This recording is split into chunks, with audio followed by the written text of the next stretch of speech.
author Brian K. Morris comes an epic tale of armor forged by a god, a hero forged by courage, and an ancient menace poised to re-emerge and threaten our world. Volcana, Rebirth of the Champion, is available on Amazon.com. Get your copy today.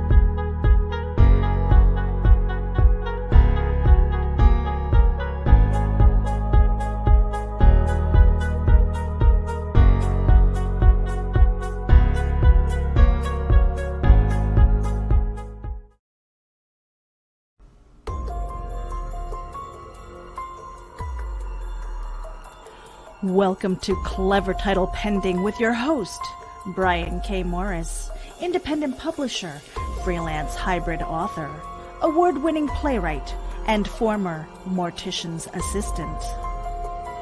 Don't send him title recommendations because Brian knows exactly what he's doing. So just sit down and look pretty as Brian K. Morris scrolls through your comments and plays with his mouse. Join him on Tuesday nights at 8 p.m. Eastern, 7 Central, for Evening Pandemonium and Moonlight Madness.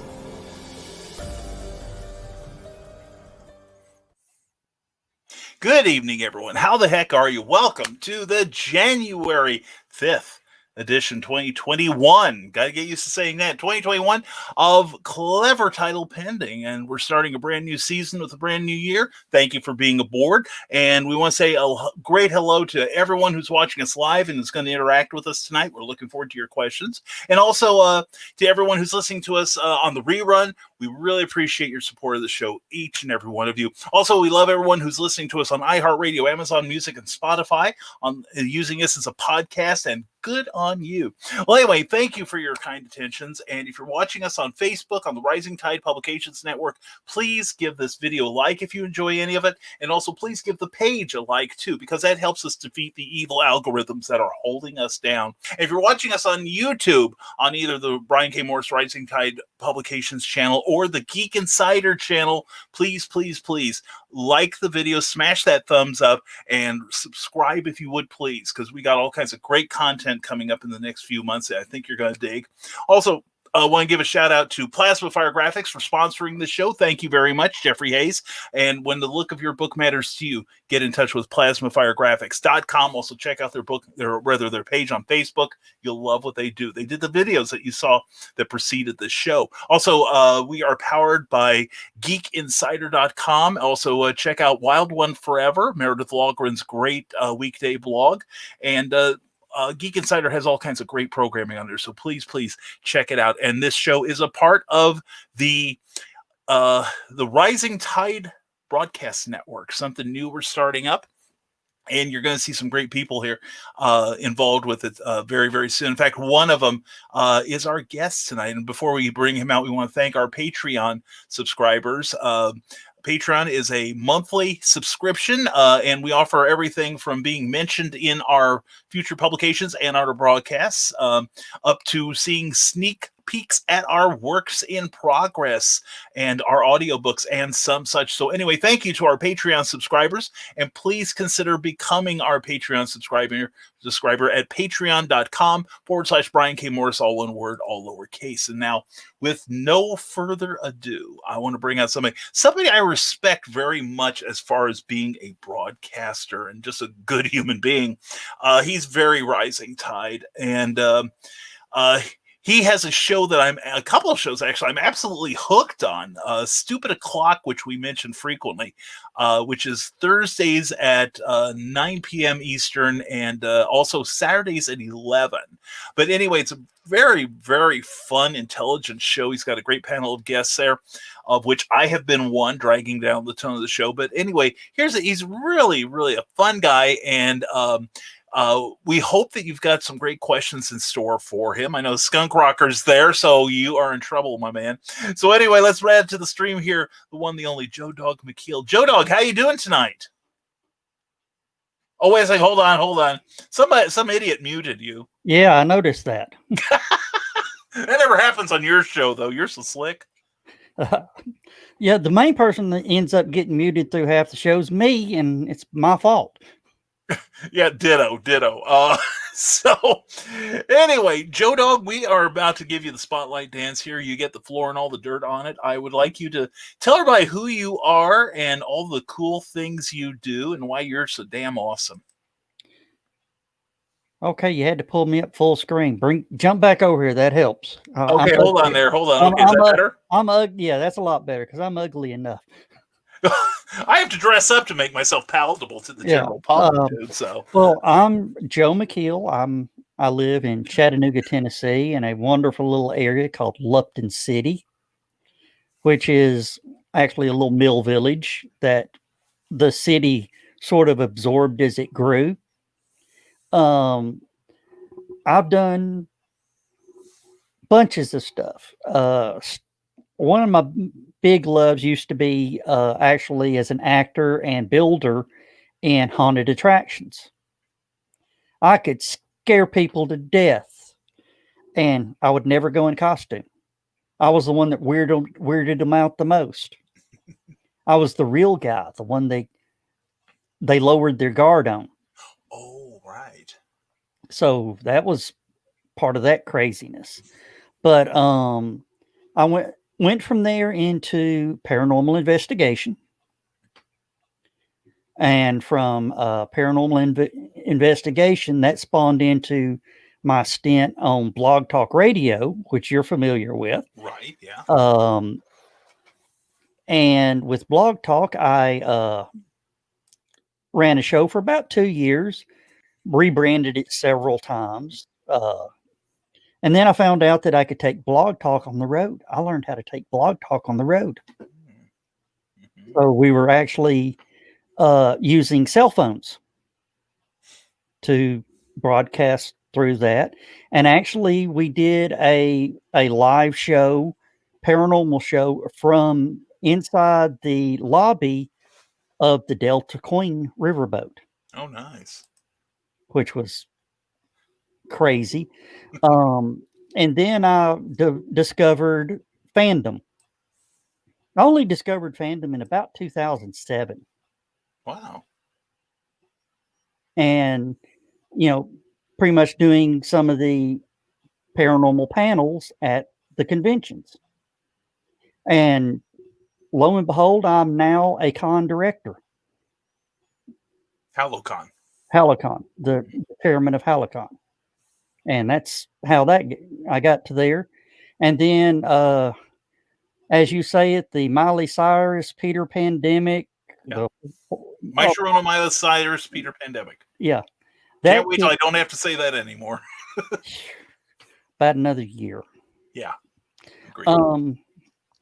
But I saw John Pica. How he does a lot of his live streams. And then I started noticing how he's having graphics pop up down in the corners. Mm-hmm. Like this one right here. Yeah, right. That one. And he then started, posting up a code to, hey, this is what you can jump in. And I discovered, StreamYard.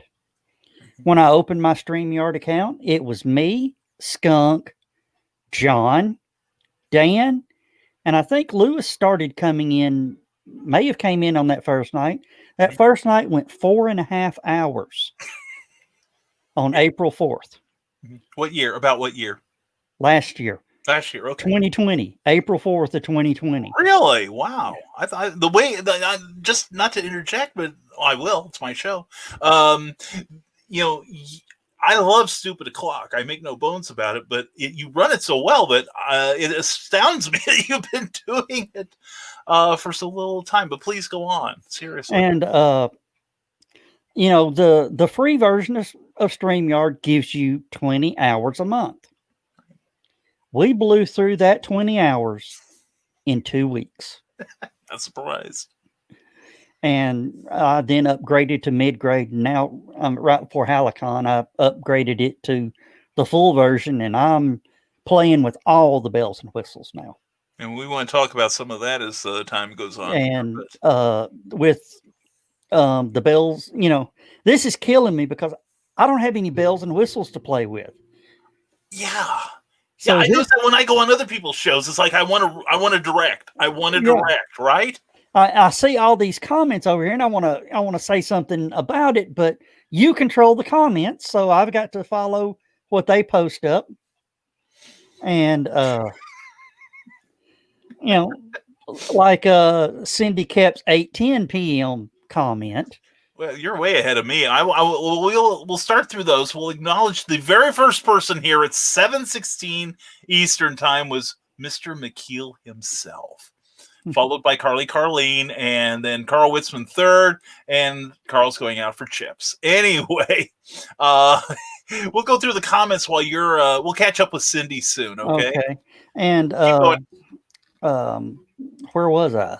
Oh, about the upgrading to StreamYard and upgrading the Pro StreamYard. And then, you know, along about May, I discovered I have a big fascination with rockets. Mm-hmm. You know, pointy end up, flamey end down, going into space. If they're working correctly, yes. Yeah. And I got to the point where I was also becoming real interested in the plant down in Brownsville, Texas. It's actually Brownsville, Texas is the actual area, but it's Boca Chica is the actual little town. And I just started live streaming it, you know, sharing the stream with everybody to, and, you know, sort of giving some comment. And then the one blew up on the pad. And at that time, Heather, part of our Stupid O'Clock crew, was watching, and John was watching. And I said the word before I even knew I had said it. And it went, you know, I kept talking and all that. And Heather chimed up and she said, Joe, you said that word. Mm-hmm. No, I didn't. Yeah, you did. No, I didn't. I went back on the replay, and lo and behold, I mean, it came out before I even know. It came out so fast I didn't even know I said it. Uh-oh. Yeah. So you've had to install some filters, you're saying? Yeah. And sometimes they only work. Half the time they only work a quarter of the time. Mm-hmm. And so I see Cindy Crap said Kep says the evil algorithm. I call it algorithm. As in the former vice president music beats. Who you would think would have no rhythm whatsoever. Now, of course, you know, he did invent the internet, so. That's true. That's true. All right. And yeah, don't forget to tip the host. Don't forget to tip the guest too, you know. Yeah, you've got things going too, so. And Ted Davies is he's precognitive. See, awesome show. And everyone, we're trying to say hello to everyone who has joined us on the stream, and we've been putting up Cindy Kep's jokes when we can. And let's see, here we go. Now we're almost there. And Randy Zimmerman, good to see you. Happy New Year to you, my man. And hello, see. And okay, here we go. Is this the comment? Cindy Cap says, I have only done paranormal investigations. Incidentally, I have yet to find a normal parrot. Oh, okay. Paranormal stories are some of the best. Actual proven evidence, I've got 26 frames of video. And it's 30 frames a second. And it was two 13-second bursts of video. Mm-hmm. And it actually sort of proved the theory of what happened at this cemetery. I had pretty much a mobile video set up in 2007 that equaled the major TV backed paranormal shows. Mm-hmm. Yeah. But except I recorded directly to non-rewritable DVDs. Oh, okay. What that does is prove that I haven't gone in and doctored the original evidence. Oh, that makes sense. Yeah. So, just to lock it down. And what it was is we were at a cemetery, just so happened to be a Masonic cemetery. And one of the head, I don't know what they call the head mason, wanted this arch over his grave. Well, the cemetery, between when he died and when the arch was erected, the cemetery changed ownership. And the new ownership is one of these big corporate. Well, you're a mortician's assistant. You understand. I do understand this, yes. It was actually Dignity. Right. Well, whoever Dignity bought out. So, or whatever. Right. I swear cemeteries and funeral homes change hands like radio stations, but that's another point. It's true. And but the thing was, they decided the arch would be better as the entrance into that section of the cemetery. And his family was mad about it, and he would have thrown 3 fits and something else. But as the story goes, if you approach this arch at night, you would feel this cold rush hit you as you come through the arch. So, that's the story. Right. So I decided to set my cameras up on the arch. Not one camera, I set up 2. I set one, and it was on a hillside. So I set one low and one high, and they're the infrared cameras, so they have lights on them. So I angled each one of them to where the arch would block the other one's camera. Oh, okay. The light, so you can, they wouldn't blind each other. Right. Well, and like I said, this cemetery's, when I say it's on a hill, you would call these hills ridges. I'm from hill country, and this is a little hill. You'd call it a big ridge. Right. So the crew was down, investigating the lower half, and I'm up, just watching the equipment because, again, here's, a couple $1,000s worth of video equipment left alone in the cemetery. Right. No, I'm not leaving it alone. So everything was, run off the car. We weren't using a generator. We were actually using a car inverter for, video power. And I turned this is before flats, low volt, low draw. I mean, I was having cathode ray 13-inch TV as my monitor. Right. Power hog. So I had to cut it off. Well, I turned it on and, went through my cameras, and the low camera was flipped upside down and pointed a different direction. Wow. I'm instantly on the radio. Hey, has anybody been up around the arch? We using radios. Everybody said no. My lead says, Joe, no, we've all been down here. I've been able to watch everybody. Nobody's been up there. I said, okay, got an issue with one of the cameras. One of the cameras has been moved. We'll check the video when we leave. Because, I didn't want to shut down, rewind, or whatever. Sure. So I go back up and reset the camera.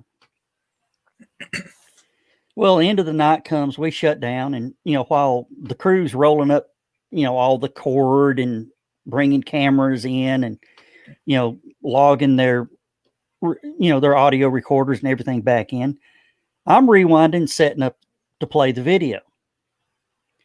Well, lo and behold, I get to the point, and you could see the camera start to shake.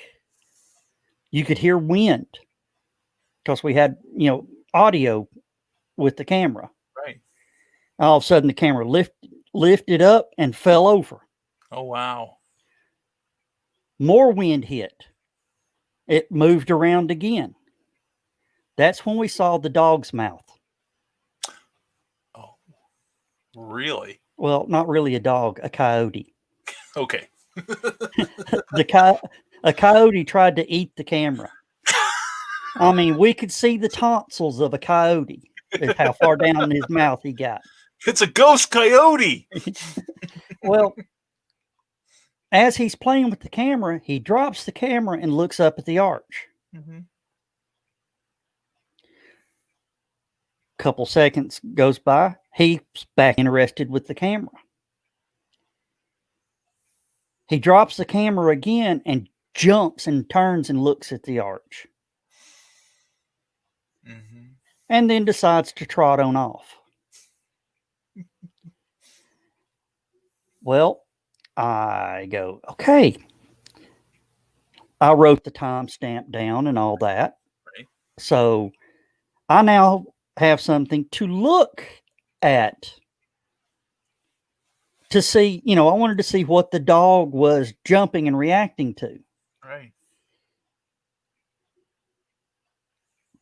5 frames.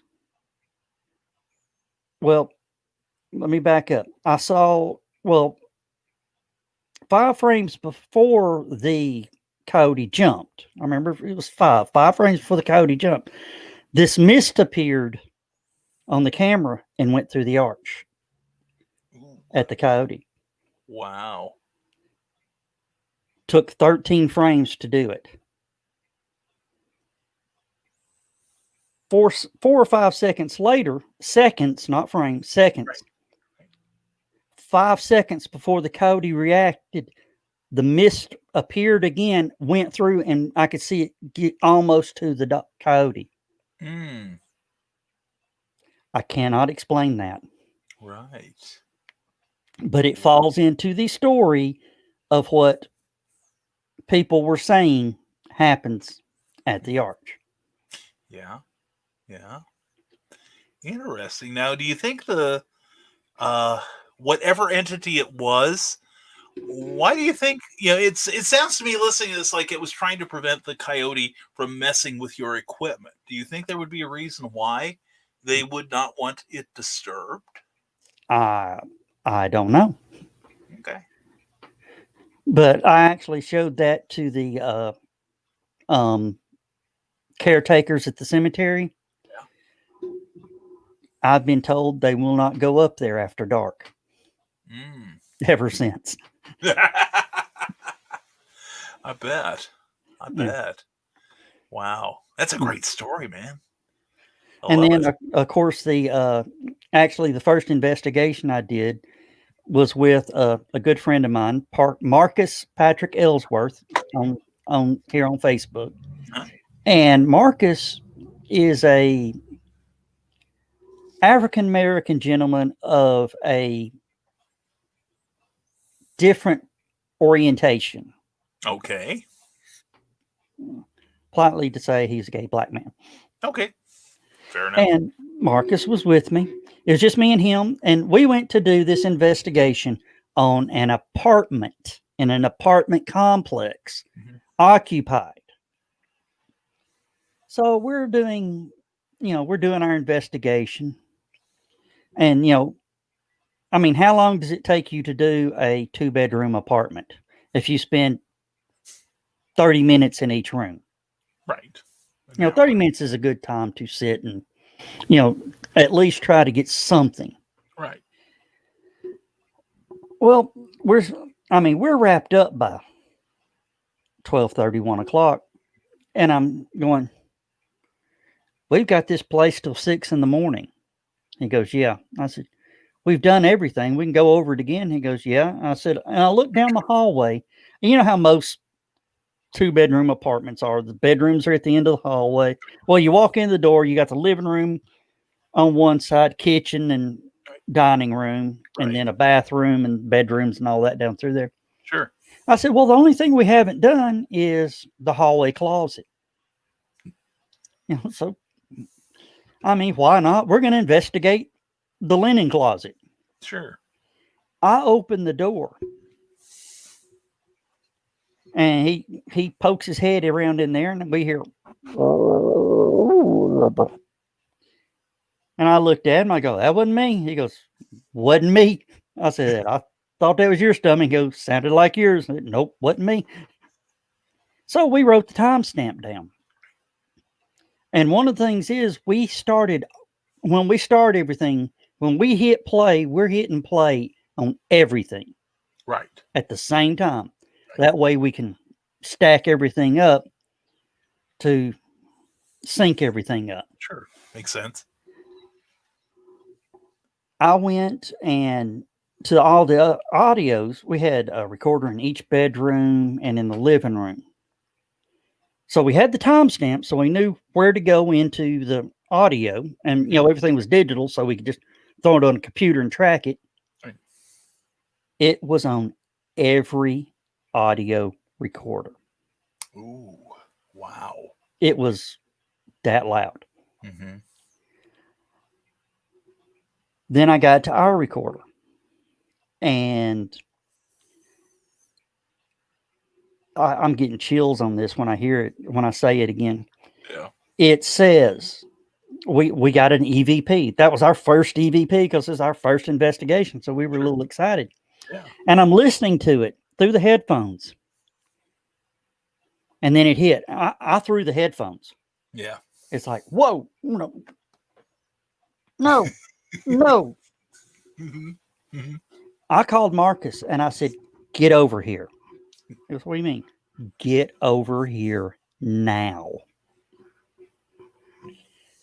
So I let Marcus hear it. And I could see Marcus when he heard it. He goes, play it again. Play it again. Oh, hell no. We are not. No, I'm calling a shaman. I'm calling a priest. I know a couple Wiccan. We're exorcising that ghost from that apartment. Mm-hmm. Mm-hmm. You want to know what the EVP said? What did the EVP say? Don't go in my closet. Oh, wow. Oh, man. Yeah. Eek. Yeah. Now, did you do any follow up on that? Did you get those exorcists, or is that ghost maybe still there? The ghost may still be there because the people moved. Ah, okay. I mean, of course, we were also, just after that, we went into the master bedroom and I could hear stuff banging on the wall and on the roof. And I said, boy, I wish the neighbors would quit making all this noise. And Marcus tells me, he goes, Joe, that's a hallway on the other side of the door. He goes, we're on the second floor. It's only 2 floors. Oh, crap. Oh, man. So, that was what it was. But when we went to make the reveal, if you've ever noticed me start blasting Tickle Me Elmos. Yes. Tickle Me Elmos are satanic. Oh, really? They are satanic. Okay. At least the one at this house was. Okay. as we're starting to do this, and we made the reveal of that EVP, they had a child. The Tickle Me Elmo went ha ha ha ha ha ha ha ha ha. I said, "Oh, your Tickle Me Elmo is thinking this is funny, huh?" They said, "Oh, you've seen nothing. Go get the Tickle Me Elmo." No. I said, "Why?" They said, "Go get it. Just go get it." I said, "What?" They said, "Pick it up, look at it." I said, "Yeah, okay." They said, "Check the batteries." So I opened the back and there ain't no batteries in it. And it laughed at me again and I threw it and I said, "Okay, y'all need to move." They said, "We are." Oh my God. Wow. Got to mute my mic a second. Okay. Yeah, I try to catch myself doing that. Man, we had Joe on because we thought we were going to get broadcasting tips, but man, I could listen to stories like this all night long. Oh, but yeah. I'm sure you got plenty. About the next big one was the Confederate soldier. Okay. Do you want to tell it? Then we'll go into the questions, or yeah, we'll go ahead and tell this one because it's one of my favorites. Okay, definitely then. It was a horse farm down in an area around where actually Skunk and John live, Ringgold, Georgia. Okay. And just to let Skunk and John know, it's near the rock quarry. That's all I need to tell them. Okay. But it was, according to the research and all this, it was a Union supply line into Chickamauga. And you've heard of the Battle of Chickamauga. Yes, I have. Yes. Supposedly the through this little area where it crosses a creek, and I call it a creek. Most people would call it a brook. It was more like more like a ditch. All right. Hold on. Bless you.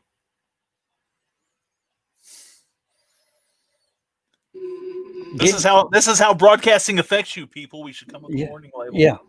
Yeah, you got to talk a lot. Yeah. And you don't do a whole lot of it. Yeah. I mean, who needs to talk a lot when I've got Dan, Skunk, Lewis, Heather, John? Hey, and now you brought in Nick.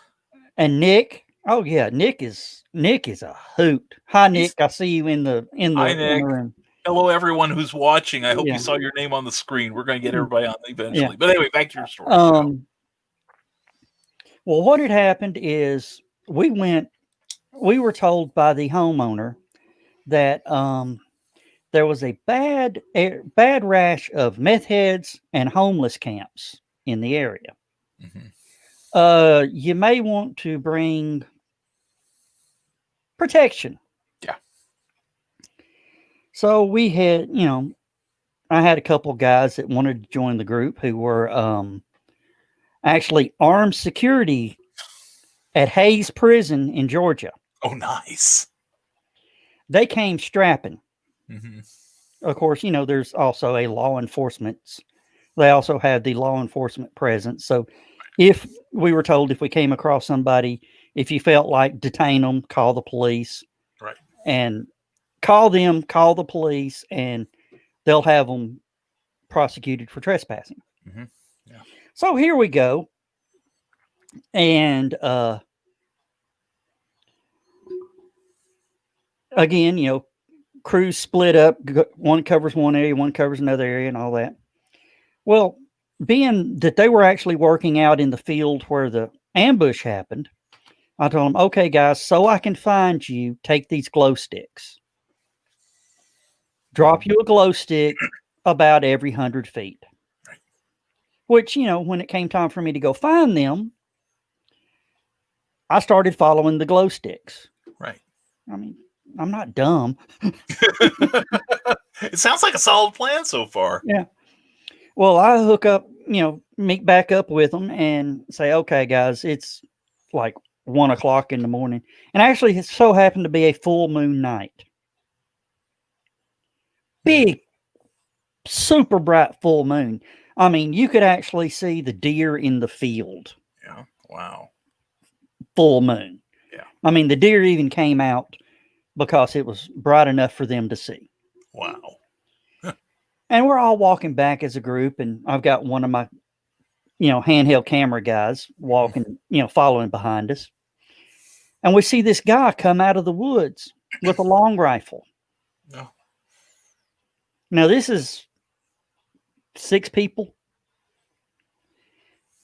I mean, and I go, of course, I'm walking between the 2 security guys. They're flanking me as we're walking back. Right. And I stop. And I go, do you guys see that?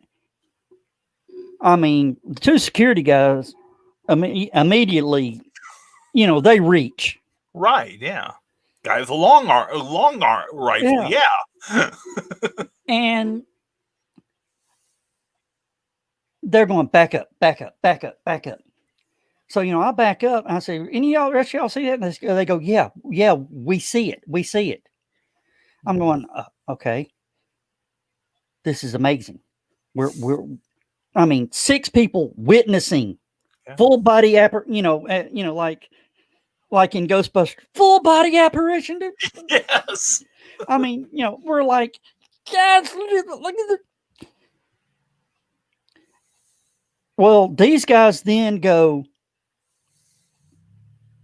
intruder, identify yourself. Mm-hmm. He went from holding it in one hand to, the cross hold, the halt who goes there. Right. Stance. Right. Like he's going to guard the stand his ground. No, not like that. It's the first. More like the rifle up like this, ready. Yeah. Okay. Yeah. At that point in time, they draw. Yeah. I mean, they identify yourself or we will shoot. He stood, and you could see his head turn, like he was looking us up one side and down the other, and we were looking him up one side and down the other. Right. And he said, if I say it again, I'm going to shoot. And he just drifted and faded off. Wow. The 2 security guys lose their shit. Pardon the language. No, it's the other S word we don't say here. Yeah. The white fluffy stuff. Yeah, precipitation. Yeah.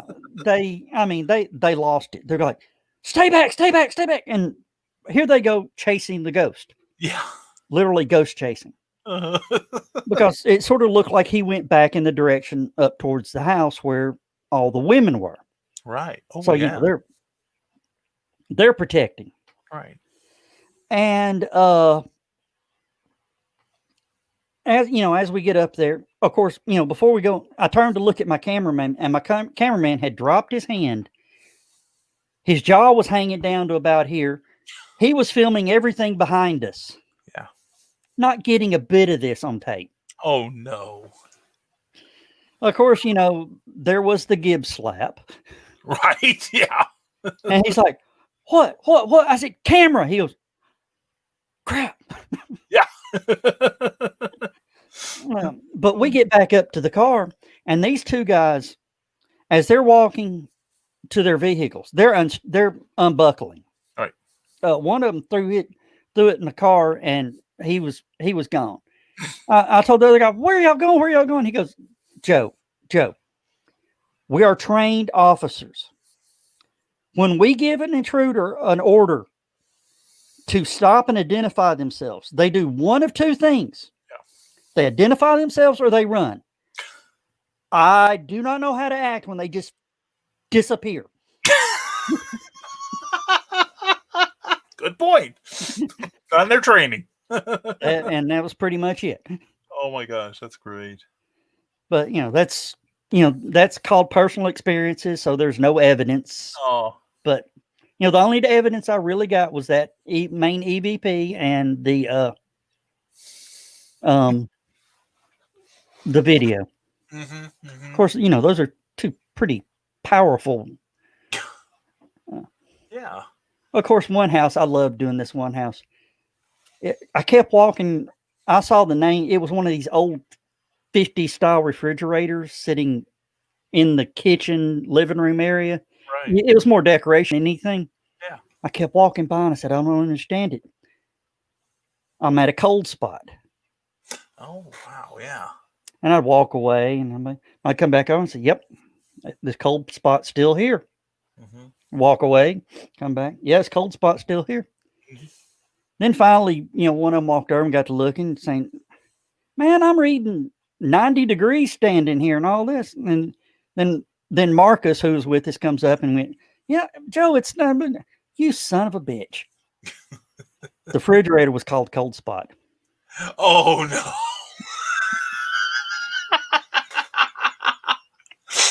Oh, my God. Oh, God, that's brilliant. And I was not beyond getting pictures of the whole crew with deer in the headlights. Yes. We'd be down in a dark area going, and I say, hey guys, did y'all see this? And they go, what? And I turn, boom.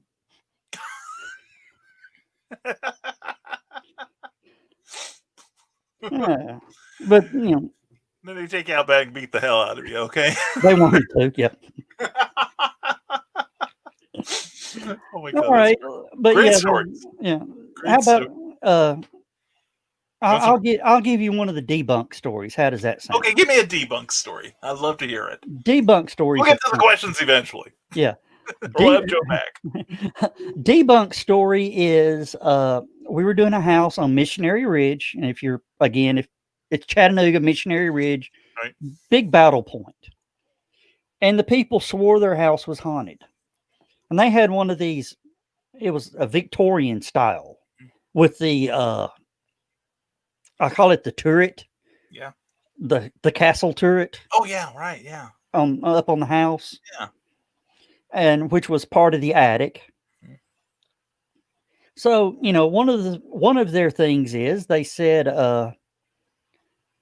they see that out of the corner of their eyes every now and then they see something fleet around the corner and up the stairs. When they run upstairs, it's gone. And it wasn't very big, it's just a little quick.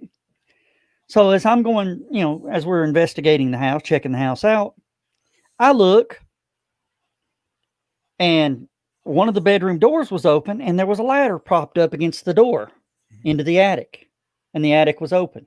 Right. I said, okay. Investigating attics are fun. Of course, I'm also an urban explorer, so sure.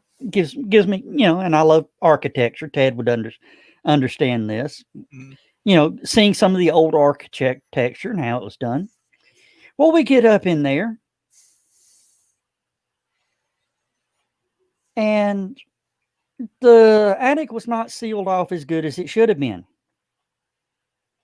That's when my whole crew found out I was afraid of birds. Oh, no. I walked around and sort of poked my head around this corner and disturbed the pigeons. Oh, crap. I think they heard the scream about 3 blocks away. And, the crew was telling me, everybody's going, that was Joe. Joe's probably hurt. Joe's probably hurt. And then Marcus goes, probably. But wait a minute. Let's see. Because the guy that was up there with me was laughing his ass off. He goes, Shifty's laughing. So he's not dead. Yeah. Or he has a really dark sense of humor, if that's the case. Yeah. But the little thing that we're seeing flipping around was the pigeons getting all the way down into the living area of the house because the door was open.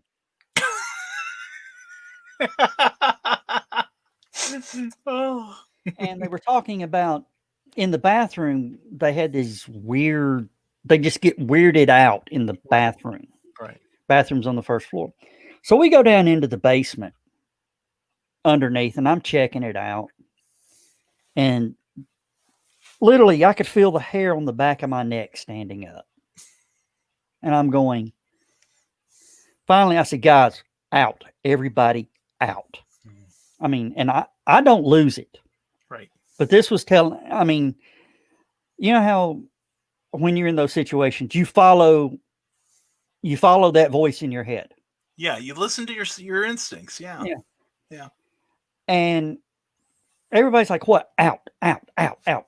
And I mean, I was just twitchy. Yeah. Something wasn't right. Yeah. Well, I get back and finally I said, no, I am not having some creature or any, something not living run me out of somewhere. Right.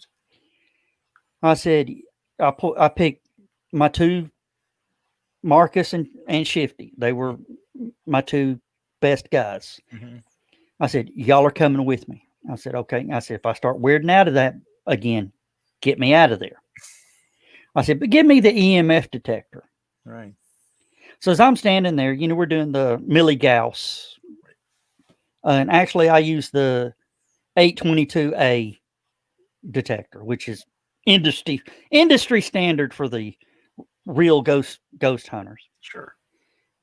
I get in there and I turn it on. And right here in front of me, it's reading 90.3. Mm-hmm. 0.1 is high. Yeah. Yeah.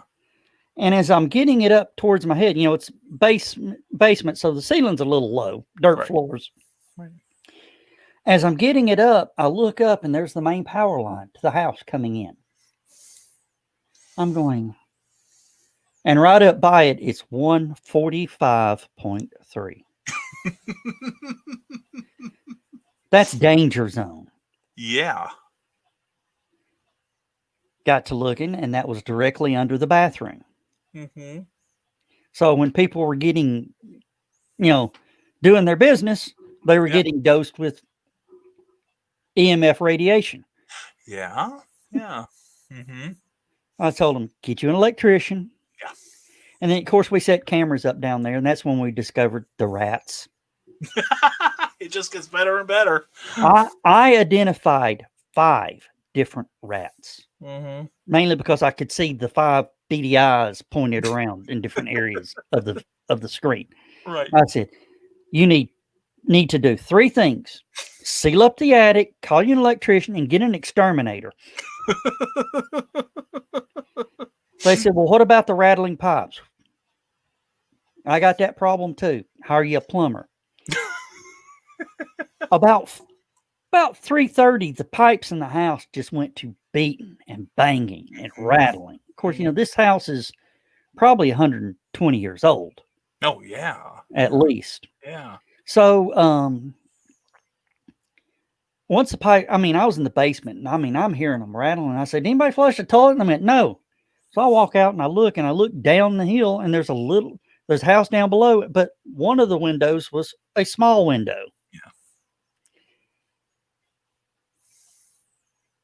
The light went off. A few seconds later, the pipe stopped rattling. I'm thinking, So I kept on, corner of my eye was on that house the rest of the night. Right. All of a sudden, I saw that light come on. I grabbed my radio and said, okay, guys, get ready. Your pipes are going to rattle again. How do you know that? Oh, damn, there they go. A couple seconds later, the light goes out. Mm-hmm. You used to work for the water company. You already know what's happening. I'm a couple steps ahead of you there. Yeah. So that was, I said, yeah, call the water company too. Of course, getting American Water to do anything is, I won't bring that company into it. Yeah, I signed a document when I left saying I can't say anything bad about them. Much. I can. Go for it then. I'll drink a cup of tea while you talk about American Water. It'll be like a ventriloquism act. All right, but yeah, I saw a couple of good questions come in through here. Of course, Lacey Lemke made a statement that I'm gonna jump line with it. Okay, what time signature on it's that? 8:39. She says, I think I am that far behind, but I'm having fun. It says, I think my feet are starting to burn. I'd like to know what she means by that. Yeah, Lacey, if you could illuminate us on that sort of thing. Yeah, maybe she's having an otherworldly Yeah. experience here. Okay, but yeah, I wanted to get that one up because I just want to know what I'm being nosy there. Oh no! We talked about this earlier. You're a host of your own shows, Yeah. and it's quite another thing when you're in the driver's seat and when suddenly you're in the passenger side and you're probably realizing, oh crap, my whole career is in this idiot's hands. So Yeah. anyway, Teresa Dunn. Let's get a few questions in. Teresa Dunn would like to know, how does a person like myself get started in broadcasting? And I'd like to amplify on that question. This show is about creativity. What made you decide to start broadcasting as an outlet for your creativity? Originally, again, back to the Blog Talk, started as, back in 06, Blog Talk was a big paranormal hub. Yeah, it was. Yeah. And, it gave us an outlet to, sort of talk about our stuff. And actually, believe it or not, that's where the original concept of Stupid O'Clock came from. Okay. Is after we did our 2-hour paranormal show, I had a completely different channel that we called Stupid O'Clock. And, we started our show at 11 p.m. because of Blog Talk's pay to be in prime time. Right. Yeah. So we would go from 11 to 1, and then at 1 o'clock, we would start our Stupid O'Clock show on the next Blog Talk channel. And sometimes we quit at 3, sometimes we quit at 4.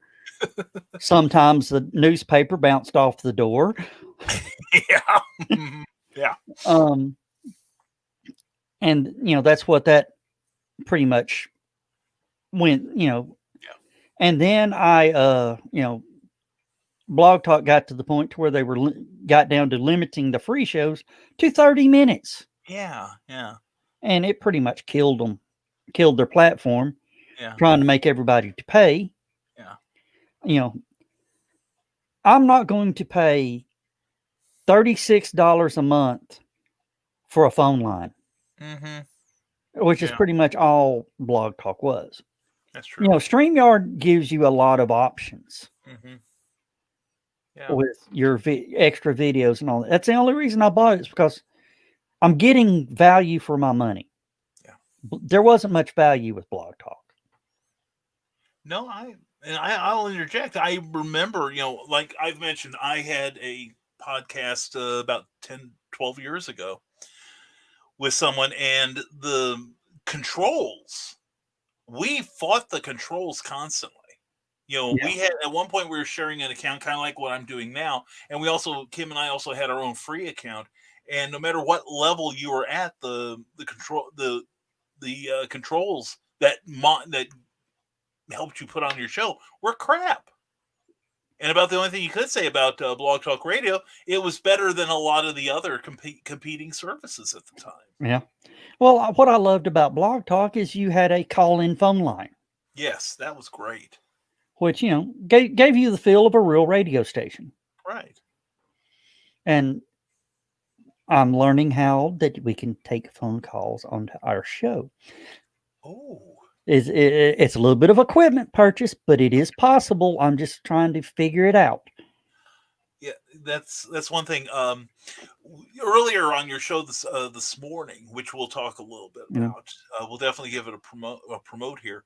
But you mentioned about that you've, like, at HoloCon, I was part of the opening crew on that. Yeah, and I still think it's one of the most cool events that I've been at this entire year.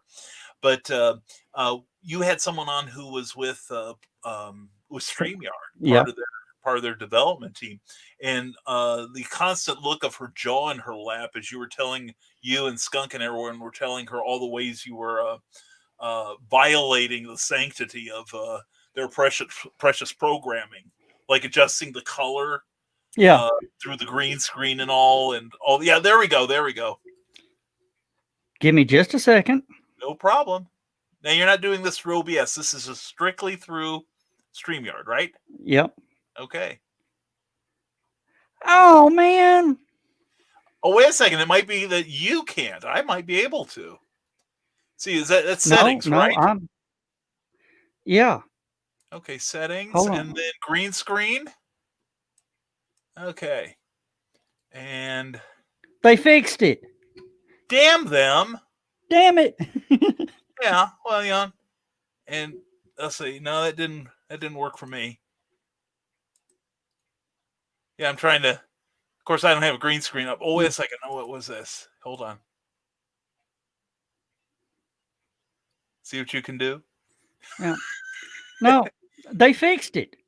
They Yeah. fixed it. Yeah. Well, that's not sporting. Oh, Damn it. I'm disappointed now. Yeah, that's a shame. I'm reminded. Yeah. That's our special guest star, Alexa. I got medication alerts programmed into my Alexa. Oh, okay, okay. And we triggered Alexa again. Yeah, no. And it's time for all my medication alerts, but that can wait till after. I was going to say, if you need to do something, I can vamp. So no, I'm good. I'm good for a few minutes, right? Skunk just said he fixed it. They didn't. He's doing it. Okay. All right. And I see John B. Pica had just jumped into the room, and I totally blame John B. Pica for me being on StreamYard. Yeah, shame on you, John. Shame on you 2 times. Submit yourself for a spanking. But anyway, how does would you recommend StreamYard for somebody who wanted to get into broadcasting? Absolutely. And why would you say that? I've said over and over why I would recommend it. One, if I can do it, it is so easy to use. If I can do it, you can do it. Yeah, seriously. And it's hard to mess this up. It really is. I mean, and to, accident. I mean, there were times that under Blog Talk that I actually ended our show by accident. Yeah. By closing the wrong. Yeah. And then have to restart my entire show. Yeah. Because, I clicked the wrong X. Yeah. Yeah. And John's already commented in StreamYard is the easiest platform to use on the market. Yeah. I was invited by by somebody to test out OBS's version of StreamYard. Mm-hmm. If you can handle OBS, you can do their thing. Mm-hmm. What StreamYard does with one click, it takes OBS 3. Yeah. And I hate having to make extra clicks. Well, and for those of you who may not know, OBS is another type of video switching program, but you load it directly onto your computer. But the new version is a website such as StreamYard, which you do not have to load it to your computer. You just go onto the website and use it from there. Is the new OBS also is it like classic OBS that you load into your computer, or is it a website that you can manipulate? It's just like StreamYard. Okay. All right. Of course, one of the things I liked is like our backstage area. Our backstage area would be up beside you, right, on the screen. Okay. You could see all the people up there, and then there's more area underneath for buttons at the bottom. Oh, okay. Gadgets and play with at the bottom. Yeah. All right. What is our next question? Well, I don't know. We said StreamYard is the way to get started, and the thing to do, I would then also say, is schedule yourself a show. Don't be afraid to fail, and do it regularly. That's how you learn. Oh, and I actually, did the $59.99 Facebook class on how to present a better Facebook show. Okay. And in 15 seconds, I told it to you. Do you remember me telling you what to do? Yeah, I think so. Yeah. Schedule your show. Right. create an event. Yeah. Link to the show. Which I've started doing. And When actually, I remember. yeah. And what the reason is when you create the event gets posted all across Facebook. They don't promote it, but they put it in events. Mm-hmm. So people can scroll down through events and see it. Right. So, that's, what I just told y'all in less than a minute, I sat for an hour and took away and paid them $60. Wow. And I was giving away my video on how to do a better program. That was part of HoloCon too. And you did, and you did it in 20 minutes.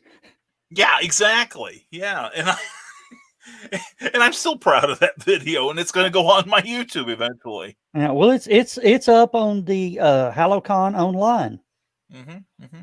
And of course, we also discovered we had a hiccup during that, and we were able to jump in there and correct it and get everything back to running again.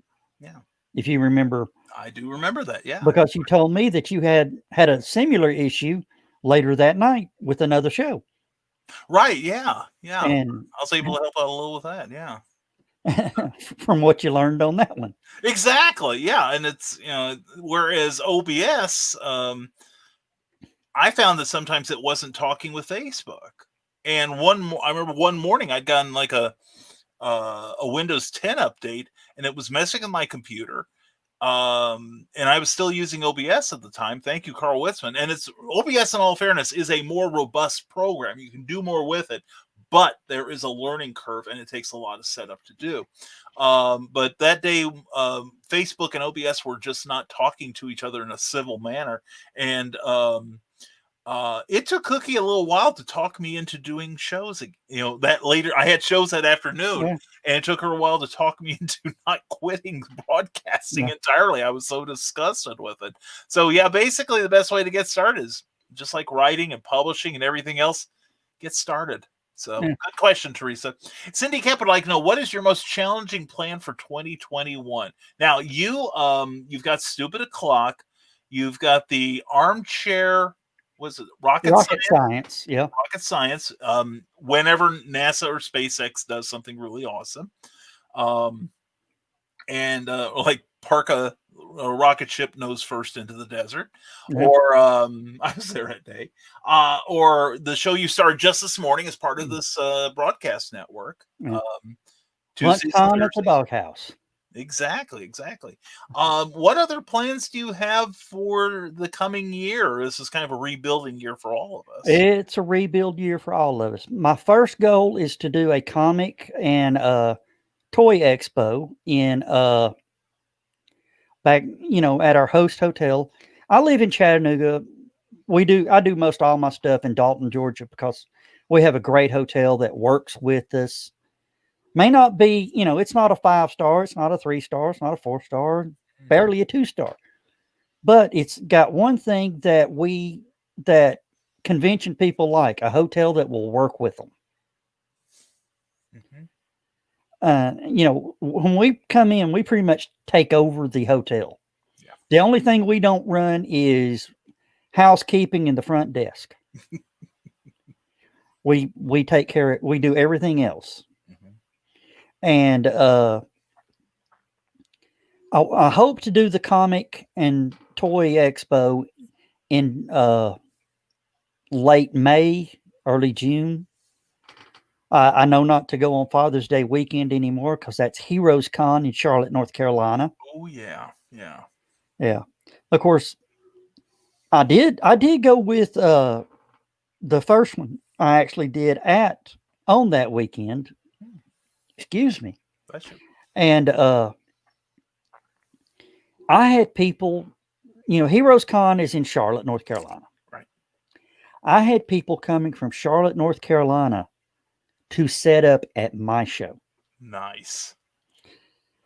And I said, "Are you sure? Why are you giving up Heroes to come here?" And they said, "Real simple. for what it would cost me for middle of the row, for the weekend, Mhm. I can drive from Charlotte to here, stay the weekend. I only do it's a 1-day show. Stay the weekend. They roll up on Friday evening, do the show Saturday, go to their room, go to bed, and then drive home refreshed Sunday morning. Yeah. Yeah. They said we can do that and save $400. Yeah. Yeah. That makes perfect sense. That makes perfect sense. And then I'm going to do my what I call a cosplay yard sale, Mhm. which is where people, it's inside, but it allows the cosplayers to sell their wares. The guys that build the gun props, Mhm. the people that build, do the fancy dress costumes, or the diehard cosplayer that needs room in the closet, sell off the old Right. Right. And then of course the big one is we want to do an in-person Halocon. Mhm. And very possibly we will be doing a hybrid virtual in person.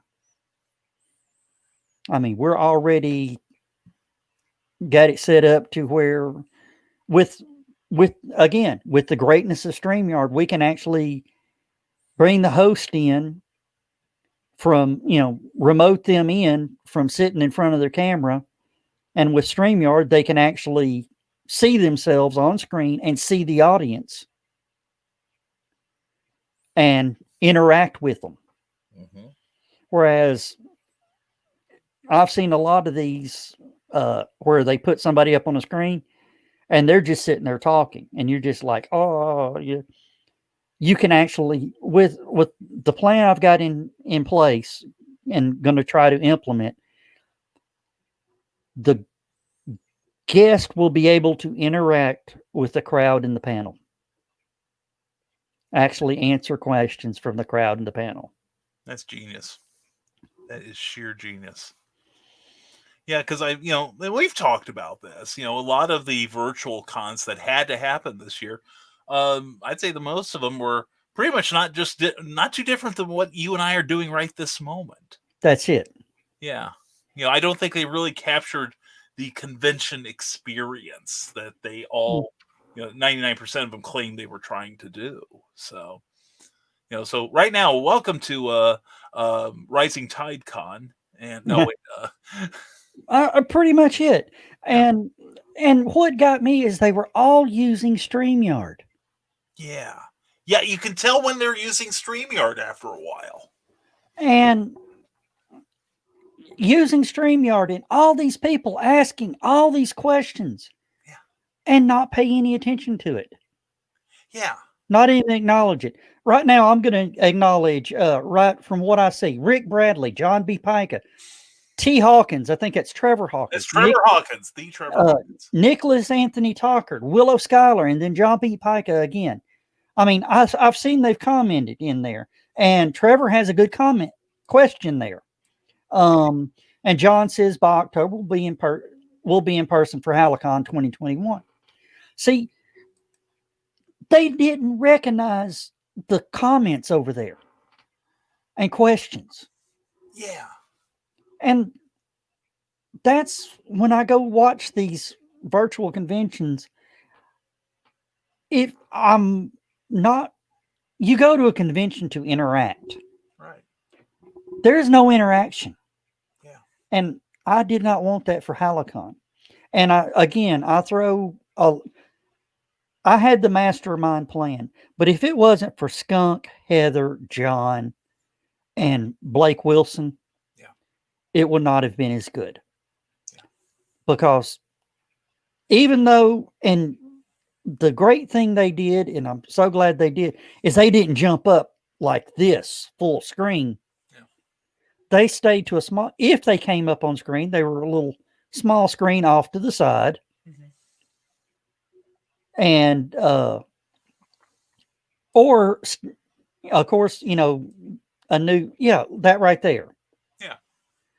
which is, such a, it gives the host the feeling that they are the center of attention, or the guest, they're the center of attention, not the host. Right. And a lot of times they stay completely off screen. I mean, and I'm going to do it right now here. I can go completely off screen. Oh, you don't have that turned off. It's a setting. I'll have to teach you where that is, to where I could be completely off screen, not even that icon up there, and still talk and interact. Right. Which was, let's see, edit mic. No, not edit mic settings. Solo layout. I will tell you here in just a second. Because I see 3 dots in your corner of your thing. No, it is a main setting that you do. Okay. Cam mic. Yeah, cam mic, audio avatar. Turn that off. Okay. I think that's what it is. Audio avatar. Okay. No, that ain't it. Camera. Show advance. No. General. Okay, I'm there. Oh, audio avatars. Audio avatars. Okay, turn it off. Turn that off. Okay. And now watch what happens. Okay. I can still talk to you. Yeah. That's what we were doing. Okay. Yeah. Okay. I see that. Yeah. And cool. Well, now that you've shamed me, I'll keep you in the main part of the screen there. No, pull me. We're equal. We're equals in this. That's true. Although I'm comfortable over here, but anyway, see, I've learned to do that much. Yeah. But that's another nice thing about StreamYard, and neither Joe nor I are paid representatives of StreamYard Inc. That you can do all kinds of great tricks with this. I don't take advantage of the vast majority of it, and I'm sorry we're not getting to your questions, but we are having so much fun. I hope you're enjoying it too. Let's see. Nick Tockard says, I was worried on the first few stupid clocks I crashed that you were falling back too far, huh? I think I missed a comment. But anyway, let's go back. I'm so I think it's my late developing OCD that I got to go back to where we were. Let's see. And no, there was not previous ado. We are trying to keep current with our ado. Yeah. And Carleen was commenting about one of the things that I did to not during Halicon, the virtual Halicon, that I didn't close out the wrong window, the wrong tab. This was over the tab in X. Yeah, a purely analog solution to a digital problem. And Skunk Rocker here reminds us, welcome Skunk, the question that every guest is asked when they enter Stupid Clock is who you're to tell who you are, what you do, and how did you get dragged into this mess. Hey Randy, how you doing? Which is a good criteria. And Brian Rodman had a question about scary haunts, and Cindy Kemp wants to know, do you have any fun pets who co-host with you? Yeah, and I'm not gonna. You're not gonna drag her up, no. No. Brian got that in the pre-game show. That's right. That is good to be the king. And Brian Rodman wants to know, what is the common response you give to skeptics who don't believe in the paranormal? That's a good question. Yeah, well, it is a good question. And of course, where I worked in municipal government, and they gave me some ribbon about it. Of course. And because of some of their culture, they don't call them ghosts, they call them spirits. Right. So one of them goes, "Hey Joe, what do you use to chase spirits?" And I said, "Coke's usually the best." Just kept on walking. Yeah, good idea. There you go. I mean, you could see him go. And everybody started ribbing him. Oh, they said, "Shut you down. They're going, shut you down. He shut you down. Never. I mean, it's just that quick. Yeah, that works. I love it. Hi, Joe. And Cindy Kemper would like to know, do you have a favorite techie tool? Now, you are a science guy, so what trips your trigger as far as techie stuff goes? Or do you have a tool that you use for broadcasting that you love overall?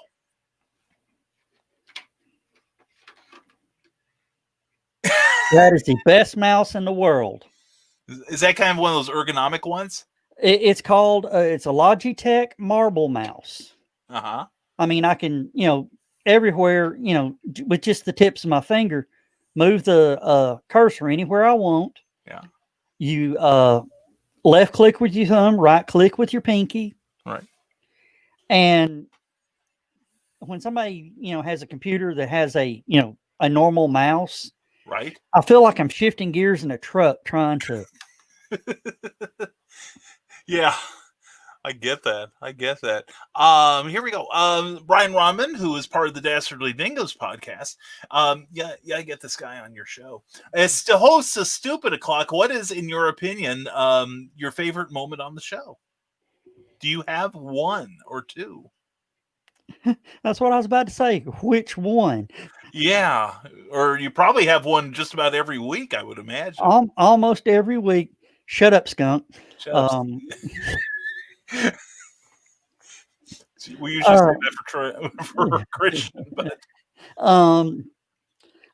some of the best ones actually happened to me. The one night that I had my own version of Drunken Rant over COVID. Oh, I remember that one. Yes, I remember that. Yeah. That was powerful. That was powerful. Yeah, I did stuff I should never have done on camera. I got up and walked away a couple times. Yeah, I was accused of peeing in the garbage can. That's why you need the podcatheter available now from Witzman Enterprises. Yeah, and somebody said something about a little xylophone I had in the floor. Okay. A little kid's xylophone. I learned how to put, as y'all can tell, because a lot of you from up north, I have a slight Southern accent. What? And I can play dueling banjos on a child's xylophone. Which goes right at the top of his resume, by the way. Yeah. So, well, there was nothing like going to, it was Memphis Comic and Fantasy Convention a few years ago, and they had this grand piano setting out there. And I just walked up and played, the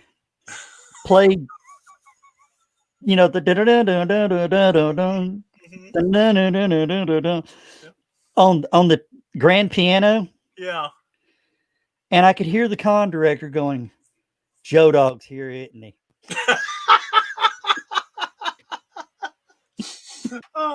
Only me. Only you. Of course, that was an interesting convention. Oh. That was one of the first sort of anime sort of type conventions. Yeah. And the Hilton in Memphis, I don't know if you've ever been to Memphis, the big Round Hotel. Not the Round Hotel, no. Okay. Well, they had these escalators. Have problems with the escalators at conventions. Frequently. The escalators stopped. Oh, no. Left these two girls stranded on the escalator, but the quick thinking of the staff jumped into action and walked them down. Heroes don't always wear a cape, I tell you. Of course, the 6-foot Jawa, I got in trouble because of what I said to the 6-foot Jawa. What did you say to the 6-foot Jawa, Joe? Aren't you a little tall to be a Jawa? You get the reference, don't you? Yes, I do. Yes, I do. Oh, and I saw this meme today, and it just blew my mind. It's since the Star Wars came up. Right. Do you know what the last thing Obi-Wan saw? What was that, Joe? Padme's children reunited.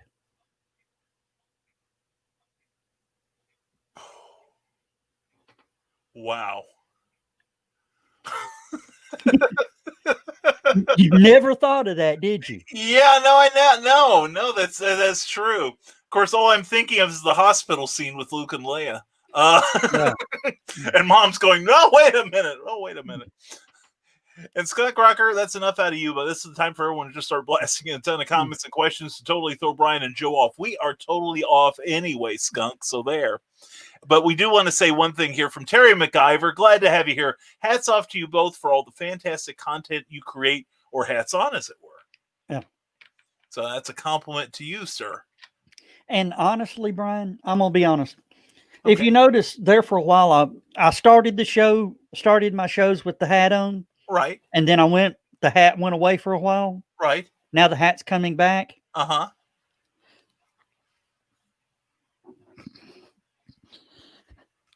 I can't control my hair. I know, mine keeps running off. Yeah. I understand. So, I feel your pain, brother. Of course, when I had hair, that's how mine looked too. Yeah. So, I wouldn't say I'm not lazy, but I'm highly unmotivated. Okay. So it's easier to throw a hat on than to brush my hair. I understand that. At least you need a comb. Now, Michaela Jade is here. Good evening, darling. Says Christmas Eve night tracking Santa was so much fun. Yes. That was a fun show. That was a lot of fun. We had a blast. And we were telling Michaela about a little town just north of us called Soddy Daisy, Tennessee. Oh, right. I remember that. Yeah. And just not 3 minutes after she jumped off, yeah, it came by and actually showed Soddy Daisy on the map. That's right. And I went, she missed it. You can't leave these shows that Joe does. You miss 1 second, you miss a lot. See? You got to keep your eyes glued to the screen every second. Now, we have an asked and answered thing here. Cindy Kemp would like to know your most interesting guest on Stupid O'Clock. And Skunk, of course, says that would be me, Cindy. I'm the most interesting. Skunk is a host, so that don't count. Sorry, Skunk. Probably, it would be real close between Nick and you. Oh, well, thank you. Of course, we love we would love to have all our guests back. Oh, yeah. I would love to. I want to be able to stay up late enough I can come back. Yeah. And you were talking, I think it was yesterday, about vetting guests. Yeah. Which, I try not to vet guests. Right. Of course, most of the guests I've seen is through your programs or whatever. But one of the reasons when we first started is we would just throw the link up to the chat room. Right. And people would just come in and drop out and come in, drop out, which is what the basic start of the show was about. Mm-hmm.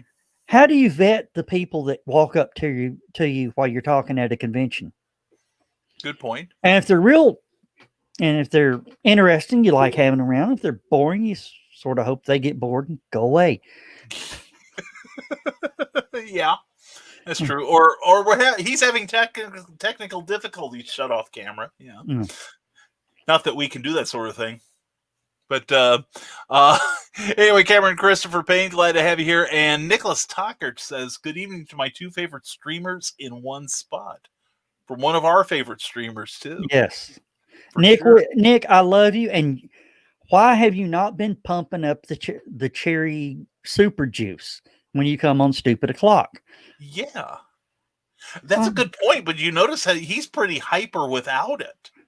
Well, I remember when he took out the ceiling fan. Oh, that's right. He nearly killed the ceiling fan. And I couldn't breathe. I actually could not breathe. That was funny. That was hilarious. Carlene says, Joe, you'll be interested in, and I can verify this. You'll be interested to know I have an ancestral ghost that's followed me through my life. Now, are there tests that you can conduct for somebody like that maybe is followed by a spectral presence? I was actually more on the debunk end.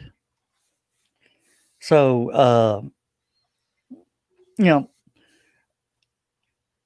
I was more the skeptic. I needed proof. Mm-hmm. And where that's why a lot of people liked hearing my panels at conventions, because I would go in and, okay, I would say, okay, this is what it wasn't. This is what it wasn't. If I can find a natural explanation to anything people call paranormal, if I can give you an answer for it, it's not paranormal. Right. Mm-hmm. And it's, not well, I don't believe that. It's, well, this, and this causes this, and this. Mm-hmm. Plumbing issues is a big cause of paranormal activity. Yeah. Yeah. I can see that. I can see that. And Skunk Rocker that's a very good question there. And Skunk Rocker has his own question for you, Joe. What is the difference between a duck? Let's move on. Bobby Nash. Good morning. Hello, Bobby Nash. BobbyNash.com. You need Bobby Nash on. I've had Bobby on. I'd like to have Bobby back. Oh, that's right. And about the duck, I think I know he may be pulling up my haunt industry story. Okay. When I used to, like I said, I used to work in the haunted houses. When the people would hire me in, they'd say, okay, we got this great I don't wear a costume. Well, you got to have a costume. No, I don't need a costume. Trust me, I can do the trick without it. Mm-hmm. And then, hey, I wanted to do this one gag as they set up. You've been into, the haunted house. It's probably been a few years, but you remember they had scenes. Mm-hmm. Each one room had a scene. Right. Well, they gave me what's called the rules room. Don't touch us. We won't touch you. Don't fun. What you're not supposed to do. Mm-hmm. Hi, Molly. And it was set up like a funeral parlor. And I would bring everybody in and I'd make them stand under this chandelier. And as they're standing under the chandelier, I'm giving my spiel. All of a sudden, I'd look up the chandelier and go, duck, duck, duck, duck. And people would in the floor screaming, hollering. They're going, what? I said, somebody put a rubber duck up on the chandelier. Look. Mm-hmm. You could see the people going, oh, this is going to be a long night. And at that point, we came at them for the rest of the show. Because I would say, and then I'd say, and your exit is this way. And there was, they just walked into an open room. And they're trying to figure out how do we get out of here? And I said, your exit's this way. And when I'd point off to the side, this bookcase would swing open as a door. Oh, nice. And as the people walked past the casket, this guy would jump up from behind the casket with a 2x4 and scream and yell and bang on the casket. Mm-hmm. That totally lowered their expectation. And then we had a forced perspective in the room. We found wallpaper with identical patterns, but one was larger than the other.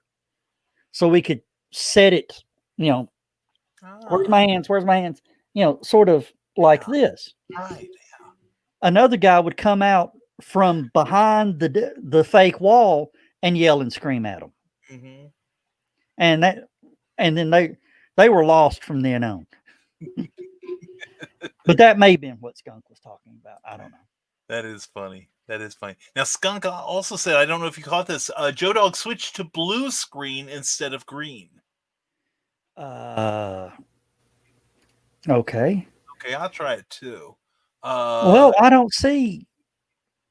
Back down to blue. Oh. Okay, then. Oh, there it is. Okay. They changed the setting. Okay.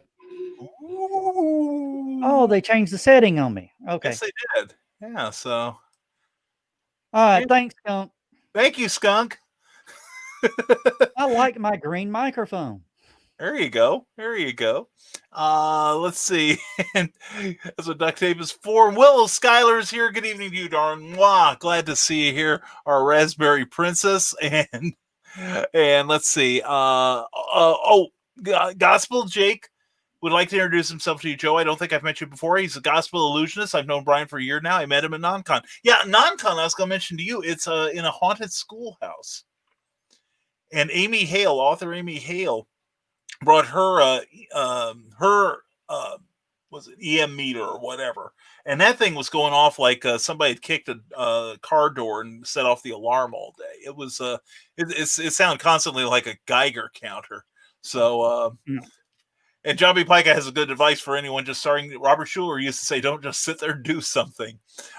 Trevor Hawkins has a question here. Why do you think ghost hunting, paranormal activity, and the genre of horror stories over history have such an impact on culture, especially pop culture? That's a great question. Humans like to be scared. Yeah. It's just, we like to be scared, especially when I think it's part of our flight or fight instinct. And here, through the, probably the last 120 years, the flight has pretty much been taken away from us. The flight to survive. Because we don't have the big cat trying to break in our cave or the bear beating down our door. Right. But, that's my opinion. Yeah. Well, I think you're touching on something pretty profound there. Also, I think, especially with audiences, maybe in the last century, in terms of like pop media, horror films go back even into the silent era. Edison made a version of Frankenstein that isn't half bad. Plus, we had Nosferatu. I think part of it is, it's that adrenaline rush, like the people that eat like the spicy foods or the pepper sauce just to get the endorphin rush. But with a lot of pop culture, that when you are done with that rush, you're still safe. So you get the thrill, but without the danger of being eaten by a wildcat or something. Yeah. So I think it could be something like that. Now, Nick Tockert, who will probably be carpooling with me and Cookie and Amanda to HoloCon next year. How much do tables cost at the cons you run? What do they average? Usually the comic book shows, the comic and cosplay are $45 for the day. And the dealer's room, I'm going to revamp the dealer's room because I had different size tables. I had a floating price range for the weekend. A 6-foot table was $100 for the weekend, which included your badge, your meals, very fair, all your beverages all weekend. You got all the perks of the convention. If you see a panel that you wanted to go to, sometimes some of my staff would actually sit at a table. I would actually send some of the staff through to give the dealers potty breaks. Yeah. Those are some of my favorite shows. That's great. And Skunk will tell you, you leave my convention hungry, it's your fault. You leave HoloCon hungry, it's your fault. It ain't because we didn't try. Well, this is the South after all, so yeah. Well, that's one of the reasons I want to go for the companionship, stay for the food. Yeah. And Carlene says, don't forget the duct tape to cover up the buttons you don't want to push. That's it's actually masking tape, but yeah, works. And the big on your Chrome tab browser, the big X that shuts everything off, right.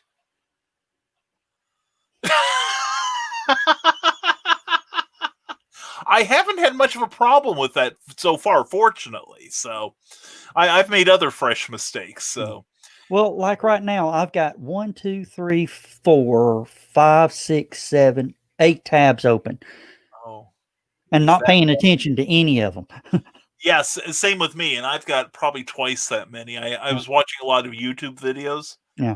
before I came to the show here, and it's like, oh, there's a sovereign citizen thing. I don't want to miss that. Oh, there's a cooking thing, binging with Babish. I gotta get that. So Oh, just for Uncle Carl's Secret Humor Group yes, and Christian Basil and all those, yes, like a boss on YouTube. Like a boss. like a boss. That's all I'm going to say. That it would fit in great with Uncle Carl's Secret Humor Group. It probably would. One of many hashtags. So y'all show up for Uncle Carl's Secret Humor page on Friday nights. Uncle Carl could get in trouble watching Like a Boss. That's all I'm going to say. That'd be worth watching right there. Now, the charming and delightful Willow Schuyler has what I feel is an excellent question as a show promoter. Do you feel cosplayers are a positive or negative addition to the convention experience? Do you have much experience with cosplayers? And have they been good or bad? Or both? Or are we having to be deliberate in our phrasing here? Yeah. Okay. We have one cosplayer I consider one of my kids. Yeah. She is a absolute sweetheart. She was actually part of Halicon, Alice Infinity cosplay. She is a super sweet girl. She brought a friend with her. I just drew a blank on her name. I'm horrible with names. And she is a sweetheart. I have met some cosplayers that after they left, after I was away from them, I wouldn't walk back to pee on them if they was on fire.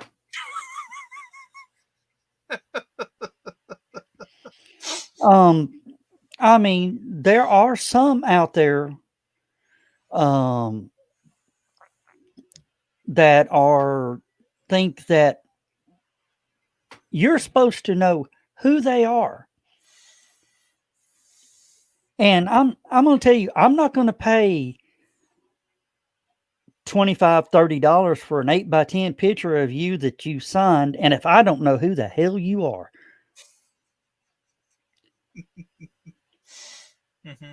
Yeah. Of course, John Pike has thrown in some good comments, and I agree, John, absolutely. Okay, we will get to those, and probably now's not the time to mention next week on Clever Title Pending will be Karen Nicole. But she's one of the good ones. She is definitely a good one. Yeah, she is Have you ever met her, Joe? No. Oh, she's fantastic. I've met her several times. I always worry that she doesn't remember me, but I got evidence that she does, and I'll tell you, it's one of those stories I have to tell you off the show. So please remind me after the show. And one of the things that really just tears me up is I have, as a convention director, I get all the emails from these places, these cosplayers, Right. Yeah, sure. I mean, I'll slide a badge here and there, not a problem. But if you're a cosplayer and I slide you a badge, don't ask for travel, per diem, a room, a table. When you're known for acting like when you're not an employee of Disney cosplaying Disney characters, and Disney includes Marvel now, right? And Lucasfilm and Muppets, yeah. No, don't come at me with that. I'm sorry, it makes me mad. I got to take a sip. Hold on. Okay. And yes, everybody, this is American Clear water. You get them at Walmart. They're 57 cents for a liter. As you see, they are zero sugar, 0 calories, 0 caffeine, 0 sodium per serving. Healthy. Yeah. Cool. I actually lost 30 pounds just getting off the sugary sodas and going to these. Oh, yeah. Yeah. I generally only have sodas now when it's mixed with alcohol. Okay. Where am I going? Come back. Stay tuned to the station for more health tips. Hold that cup up again. Yeah, I just noticed that. Do you have a green version of that cup? This is actually it is the navy blue version, or not, almost robin's egg. Let's see. Hold on a second. I think we need to do an experiment. I think you left your green screen on. Yeah, I did.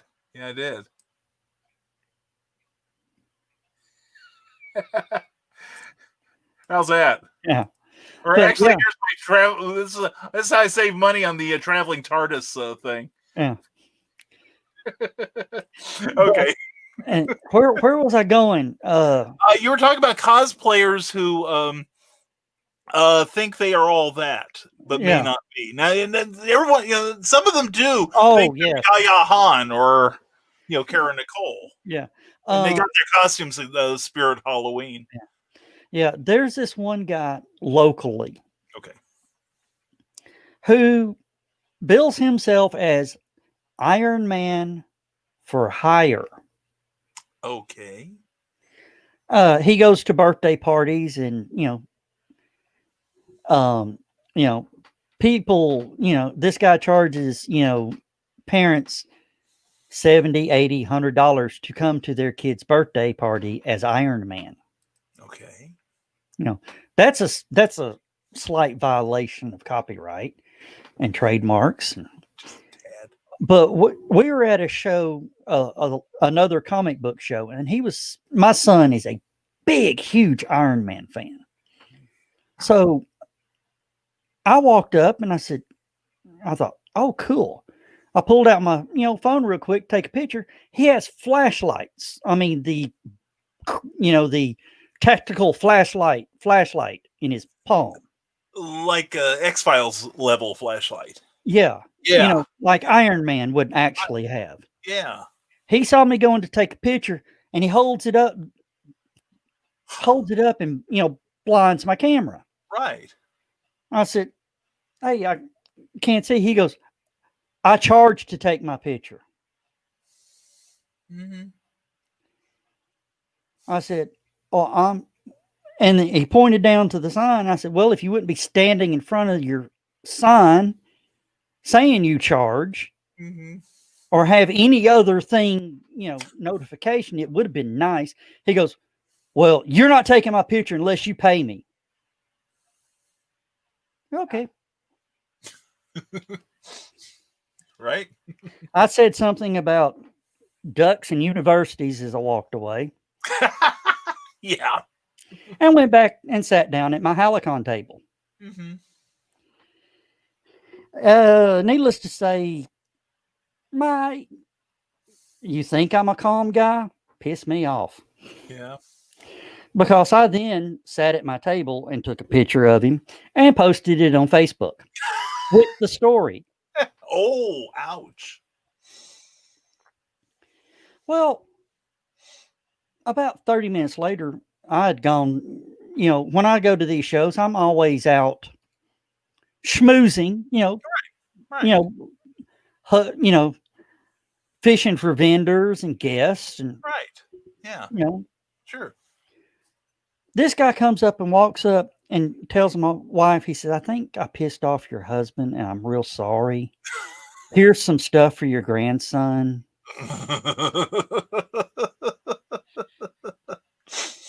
And then, apologizes all that to her. And I come back to the table and she came over and, she said, I said, where'd all that Iron Man stuff come? He brought it over here and said it, was for Ryan, our grandson. Said he's sorry for pissing you off and all that. He said, oh, he apologized to you for pissing me off? She said, yeah. And I grabbed all the stuff and had a garbage can right beside, and I looked at him, threw it in the garbage can. Oh no. Oh. I mean, if you're gonna if you realize you pissed somebody off, don't go to their wife and apologize. Right. Yeah. Go to the offended party. Uh, With them, yes. yeah. You would have probably done the same thing. No, I would have apologized to you if I had pissed you off. I mean, if you'd have been the If offendee, somebody gone to Cookie instead of me, yeah. Probably Cookie would have thrown it away. Said, I'm not the injured party here. You need to go placate my husband. Well, my wife doesn't try to piss people off. She does a good job anyway, but she doesn't try. No, my wife doesn't have to try. So, but yeah, yeah. Yeah, but long story short, I've seen this guy several times in several different places. He will not even look in my direction. Yeah. I mean, all he's got to do is say, "Dude, I didn't realize, I'm sorry." Yeah, I was sorry. I didn't mean to offend the person that hosts me here. Yeah. Yeah. But that would be the easy thing to do. Well, I actually went to the con director and told him about it. And he goes, I could see the look in his eyes. He goes, if he hadn't paid me extra for that spot, he wouldn't be here. There's a lesson in con relations for y'all, folks. This is the learning place. Yeah. Speaking of learning, John B. Pica says you can also download the audio only from your stream off of StreamYard and post it as an audio podcast to iTunes and Spotify through a podcast host. That is what happens with this show. Meredith Logren, we love you. And Geek Insider, they put this on iHeartRadio, Amazon Music, and Spotify, and several other places. So this show does serve as a podcast, if not a life warning. And Nick Tockert says Joe tends to turn off his icon to let the guest be the center of attention. Well, I'm trying to get the rising tide a little bit of cool by hanging out with Joe. So that's the way it's working there. So let's see. And Scott Crocker says I didn't even say anything at time, and your rep precedes you, Skunk Rocker. And here we go. And Nick Tucker says Wendigo, Skinwalkers, Wild Hunt, the whole suffer spewing crowd is every kind of nope. Also referred to as his old neighbors. And here we go. Padme had no business judging others' sexual interests. How old was Annie when they met? Well, that's a good question. What did this take place like did this take place in Hazard County or Tatooine or where? And John Pica says, Joe, I thought you wore a hat to imitate me. No, actually, the funny story about this hat is it appeared at Halicon. Oh, really? And I approached everybody I knew that wore these hats. I even asked John, is this your hat? And he goes, nope. No, and nobody's claimed it. So, hey, after 2 years, it's mine. That's true. That's true. It's got your sweat in it, so it is marked as yours. Yeah. That's how I wound up with a Stetson after going to John Wayne's hometown. So, and Skunk Rocker goes, yeah, I know, but someone has to bring up a cat farting into Joe's mouth. You would. Yeah. Well, that's better than the puppy pooping on me on live. That's true. That's true. Back in when I worked for PBS, we called that good TV. So. And Nick Tucker says, "I guess if I'm going to be in an interesting guest race with BKM, I better step up my game." That's true. That's true. Now he also says that about the super cherry juice. The side effect is that I have to use the restroom more, and I felt bad possibly running the rough shot over you guys. Oh, hey, Dan gets up. Dan will go, and he's gone. So. I don't mind if you got to break and run. We understand. That's true. And I'm waiting for Carl to get my pod catheter ready. And Brian looks just like Gunny Luck Cakes from a dark and stormy night. Okay. And Skunk Rocker goes, we don't have the big cat breaking into your cave or the bear beating down your door. Well, that depends on the neighborhood you live in. And Carl Witzman is going to try like a boss before Friday. Carleen says, oh, great. Thanks, guys. And Carl, like a boss, right before the show started, I watched episode 193. You got some catching up to do, it sounds like. Yeah.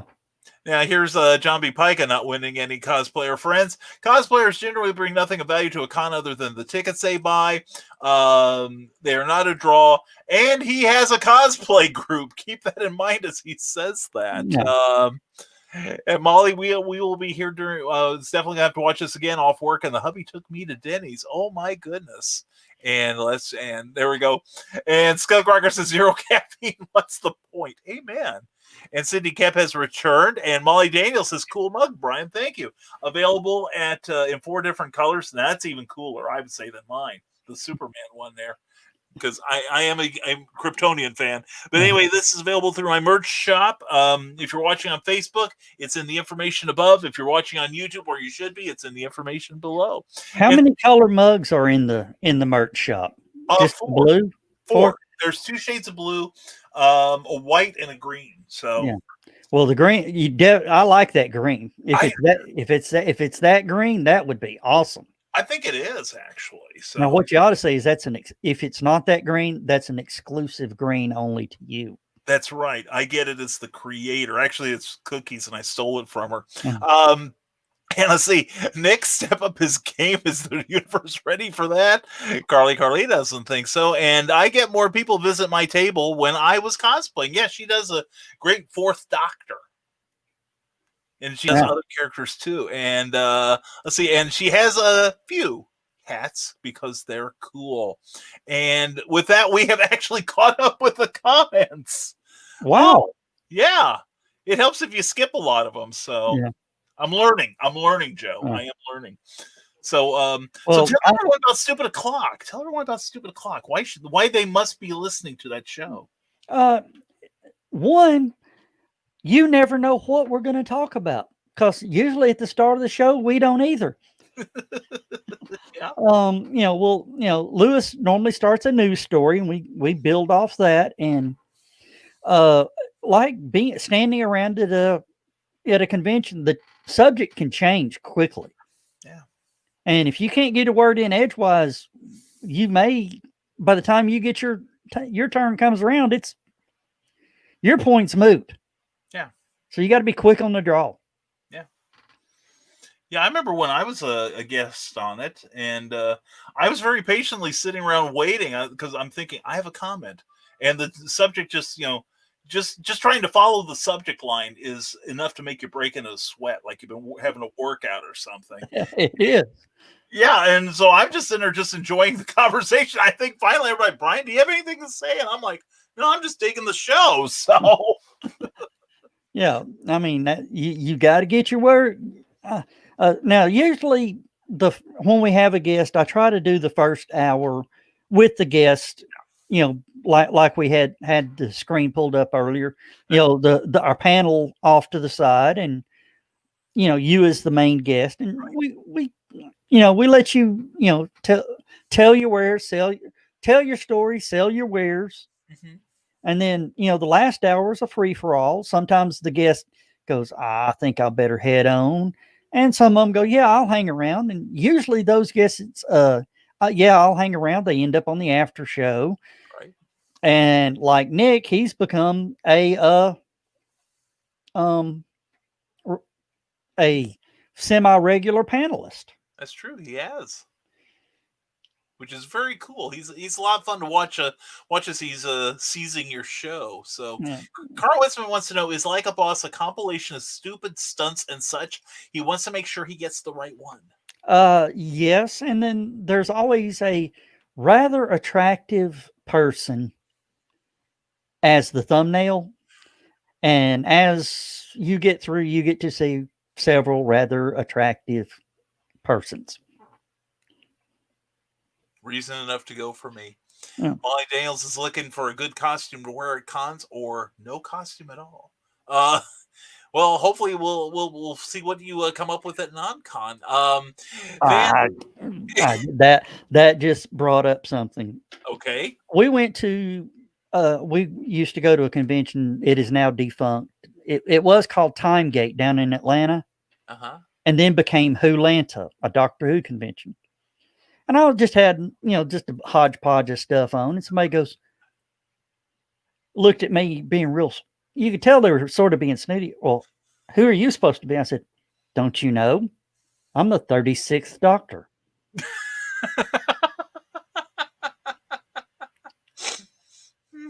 You could see him go. And then they got snooty. There's only 13. I said, that you know of. Play the character. If you're going to cosplay, you got to play the character. That's true. That's true. That is funny. Now you know why Joe and I get along so well. Yeah. And of we'll course, sorry. Okay. One of my favorite costumes, me and my wife do a couple's costume. It is Granny, Tweety, and Sylvester. She has Granny with Tweety in a cage, and I've got a full Sylvester costume. And we actually entered the cosplay contest at one of the conventions. Oh, nice. And I had an umbrella on the car, and I said, here, act like you're going to hit me with the umbrella. As I had the Tweety cage, and I ran on stage, and she was chasing me around, and people were just dying laughing. And we're supposed to come down off the stage in front of the judges. When we got right in front of the judges, I felt this searing pain across my back. Yeah. Then I heard the whack of an umbrella. Oh no. The yell sounded like Sylvester. And you could hear the crowd go, oh, she hit him.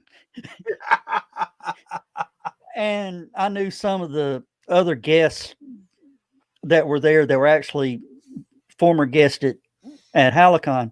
You could hear them go, oh, he deserves that. Oh, that's great. Hey, Pops Van Sam, thanks for having me on RomCon this weekend. Good to see you, my friend. And we got another one of those comment dumps here, but Lou Motion, hello. I just saw that. Yeah, see, now I told you it was real. It wasn't. Yeah, I knew it was real. I just probably suffer from it more than most people. And I want to dress like an evil twin for Once Upon a Time or a fairy. Very cool. And good to see you here, Pops. Glad to have you. And congratulations on a successful CromCon. You did well last weekend.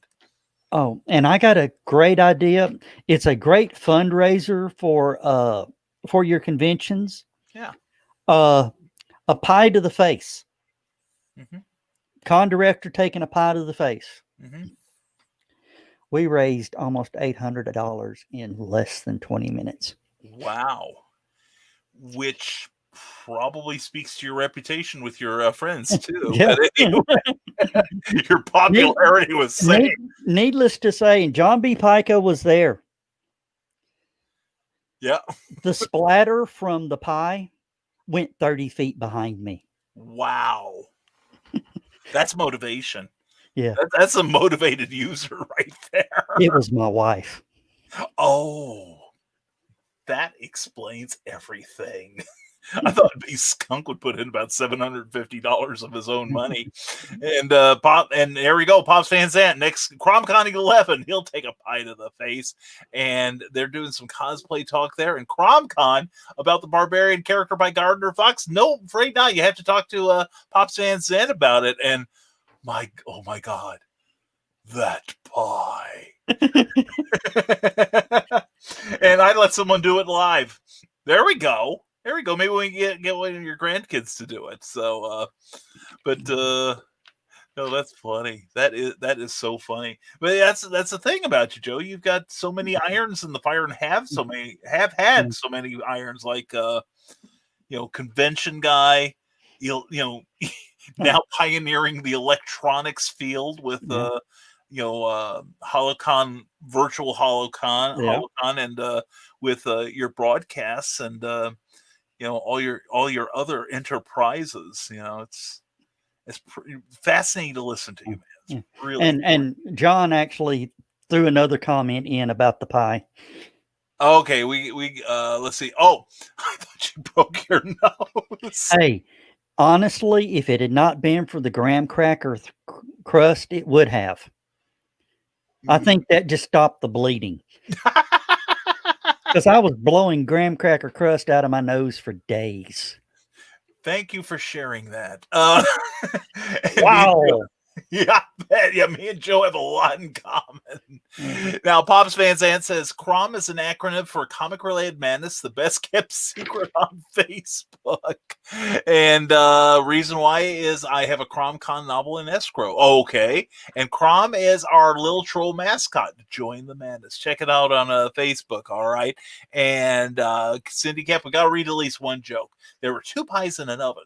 One turned to the other and said, "Wow, it's hot in here." The other one said, "Ah, a talking pie." Yep. We need to have Cindy at HoloCon too. She could be the entertainment. Mm-hmm. And reminds me of my Python's pit, the side deposit, right? Oh my god! So, and we're actually caught up with the comments, and we're only a little over 2 hours. And I've got one more thing to tell everybody. Please, please. I am the director of a convention. I am not a big book reader. I'm not into comics. I'm not into gaming. I'm not really a big cosplayer. I do, the Sylvester is the biggest cosplay thing I do. I run a convention. And when these people come up talking to me about this fandom and this fandom and that fandom, I'm like, yeah, got no clue what they're talking about. Mm-hmm. But I run a convention. Yeah. I know what people want to. I don't know the genre they want, but I know what they need in the entertainment side.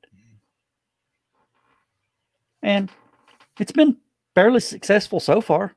That's good. And I'm excited to hear what you got planned for this year. Yeah. I am waiting on the artwork to come in. It's going to be good. Of course, when the cover of your book matters to you. That's right. Oh, are you? That's right. You're using Plasma Fire graphics, aren't you? Yes. Oh my gosh. They're awesome. And they sponsored this episode. Please check out plasmafiregraphics.com. Also their page on Facebook, because they're amazing. When the look of your book matters to you. Very good, JoeDog. Very good. And if you didn't notice, I actually watch a lot of NASCAR. Yeah. Now, is that you mentioned that you're not into like a lot of the pop culture fandoms. What is your fandom, Joe? Do you have one? NASCAR, believe it or not. NASCAR is yours? Okay, that's cool. And that's perfectly cool. Yeah. And actually at one time from we woke Jeff Hayes up. From late 2001 until 2000. From 2000 to just at late 2001, I actually worked on an ARCA race team. Oh, really? Yeah, actually in the garage, crawling under the cars, wrenching, worked my way up to alternate on a team. And the week before we head for Daytona, 2001, I broke my ankle. Oh no! Yeah, and the guy that replaced me is now head of the paint shop at Roush Racing. Wow! Holy cow! A lot of that crew is now with major NASCAR teams. Oh man! I missed it by that much. Yeah. Thank you. Where is that from? Missed it. Get smart. Get smart. That much. Yep. Get smart. Don Adams. Yep. See, I know my stuff. And Willow Schuyler says, I love dressing in steampunk. I do superhero cosplay. I support the furry community at arm's length. I have a fursuit that I need to take pictures of. Yes, you do. And Pops Van Zandt says, I was a huge NASCAR fan until stage racing all my life. I used to follow IndyCar racing quite thoroughly. And Pops, yeah, I agree. Stage racing sucks. Now, for someone on the outside like me, what's the difference between regular NASCAR and stage racing? racing. Stage racing is instead of running the full 500 miles, Right. you race to a certain point and then you get so many points. Then you race to another certain point and you get another certain bonus points. Okay. And then you finish the race. It's too many races in the main race. Yeah, that sounds a little confusing to me. I mean, it didn't happen often, but I'd loved a good race that went green to checker, no caution. Yeah. Well, that was the thing I liked about Indy racing was when I did follow it was the driving, not the accidents. You always hear about people that get off on the crashes and stuff. One of my favorite ones was Danny Sullivan. I think it was back in the 80s, maybe the early 90s, where he had gone around like the third turn at Indy, and there were like two cars that bumped into each other, which bumped into another one, and he was coming up on this mess, and he drove in between them in this beautiful display of driving skill. Oh yeah, I mean that's the stuff that I remember recording that on my VCR and just rerunning that section over and over and over again because that was just such incredible skill. John B. Pica says John Pica is Joe's fandom. And Cindy Kep brings it down to mathematics. So, Joe, if you understand that. Nope. Okay, good. Math was never mine, or especially not that kind of math. When they started throwing the alphabet into math, I was lost. Yeah. If it didn't when you start doing cosines and something like that, cosine is what you do to get a house. Yeah. And Blue Motion, we can plug the old racing horror story later. And I try to support all fandoms, says Willow Skylar, and you do an exceptional job. You really do. And get to know people in all the groups. And I think people is what makes the fandoms the most fun. And Pops Van Zen says you can get points for being ahead at 200 miles and not even finish, but Harry Gant would lap the field with no cautions. And yes. And yes, you are, Teresa. You're a perfect kitty. But at least you're not a puppy and pooping on Joe's chest. Anyway, y'all about to catch my skunky wrath, says the skunk rocker. I take it Skunk is not quite into the NASCAR experience as you? No. Skunk is a little bit into the NASCAR. Skunk's actually a gearhead. Oh, that doesn't surprise me, really. It really doesn't. And here we go. Oh, Cindy Kemp explains now. The square root of -1 equals I. 2 cubed is 8.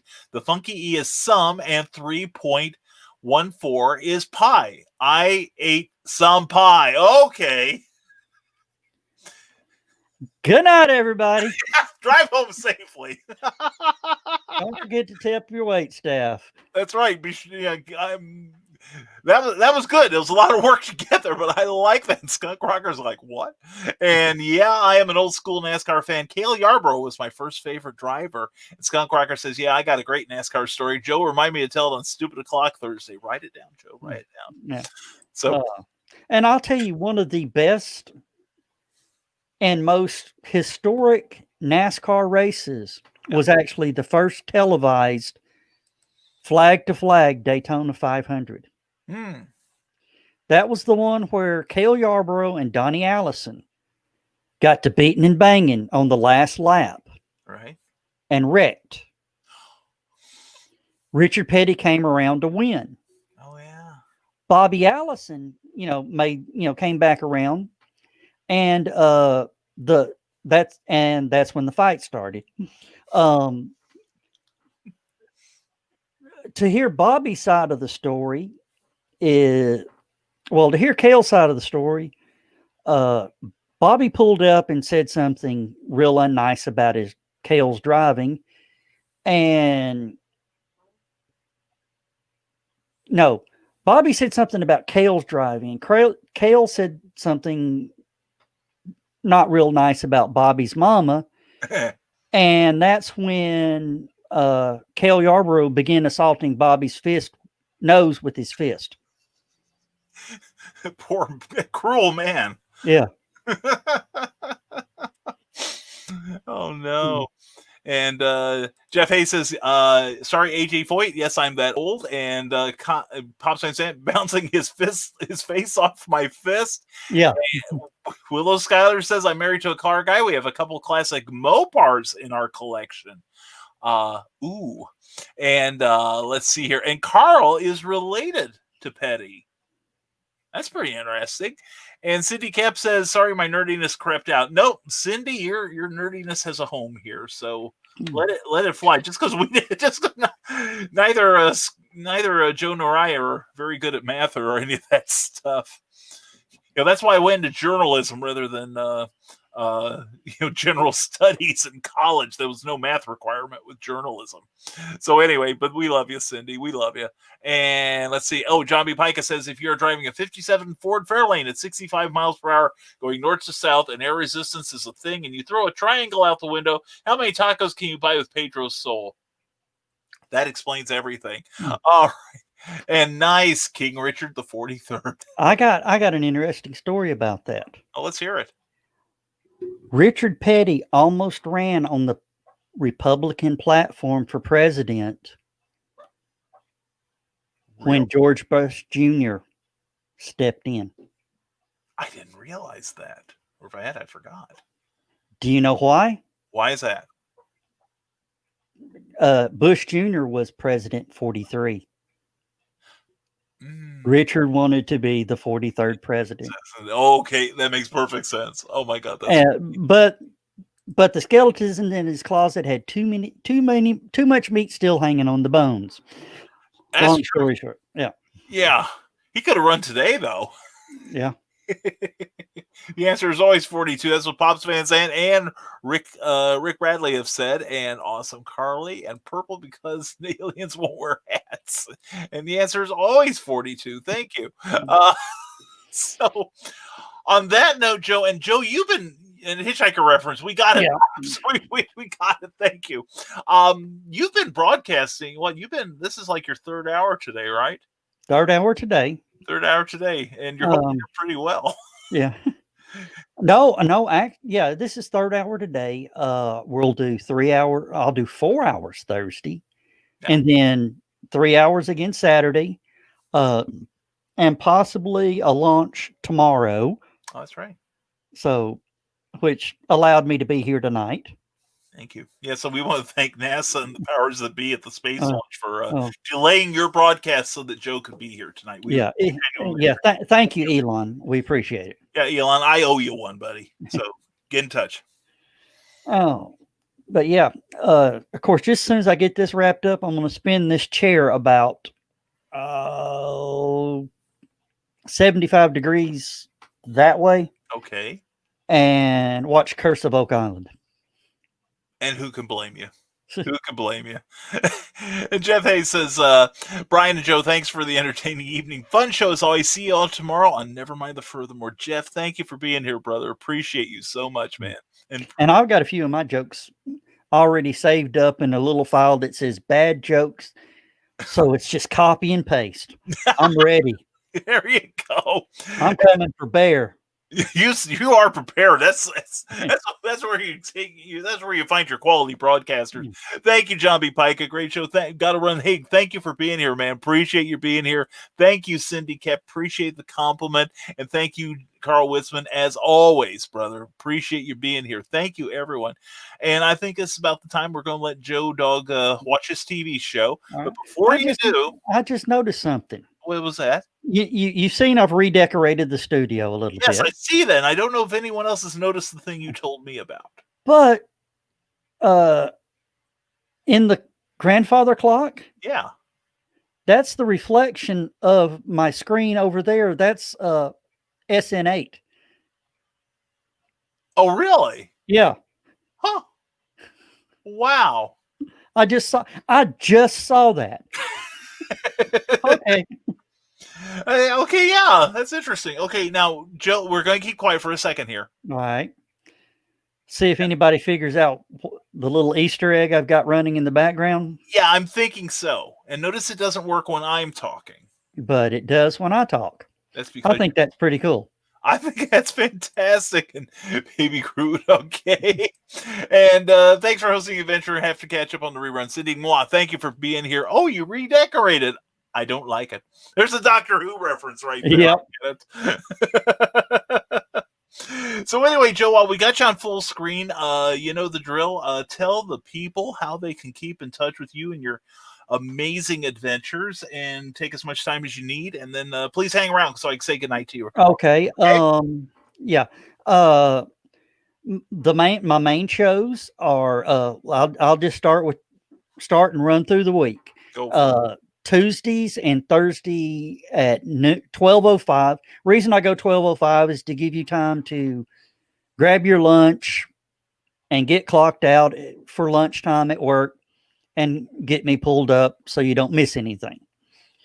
It's called Lunchtime at the Doghouse. It's a little bit like what Clever Title Pending is, but I will be planning on bringing in guests. That'll be every Tuesday and Thursday at 12:05. And then Thursdays at 9 p.m. Eastern Time, we have Stupid O'Clock. Stupid O'Clock is also on YouTube. For the lunchtime at the Doghouse, look for my name, Joe McKeel or JoeDog McKeel on YouTube. I've got 2 YouTube channels, so I'm shotgunning out to both those, and also my Facebook page. And then Saturday night at 11 o'clock is the Saturday night late night edition of Stupid O'Clock. And after both Stupid O'Clocks, about 5 minutes after that on my personal page, we do the Stupid After Show. And then sprinkled throughout the week and throughout the month, we have rocket launches with Armchair Rocket Science on also on Facebook. You can what we do there is we post a lot of the breaking and interesting science and space news. And of course, I'm always in at Monday, Wednesday, and Friday at 10 a.m. to pester Brian on Never Mind the Furthermore. Which I welcome. Yeah. That's great. That's great. That's everything? I think that's it. Oh, Halocon. Oh, don't forget Halocon. Do not forget. Keep watch on our page, www.halocon.com. On Facebook, it's Halocon, a fantasy and horror convention.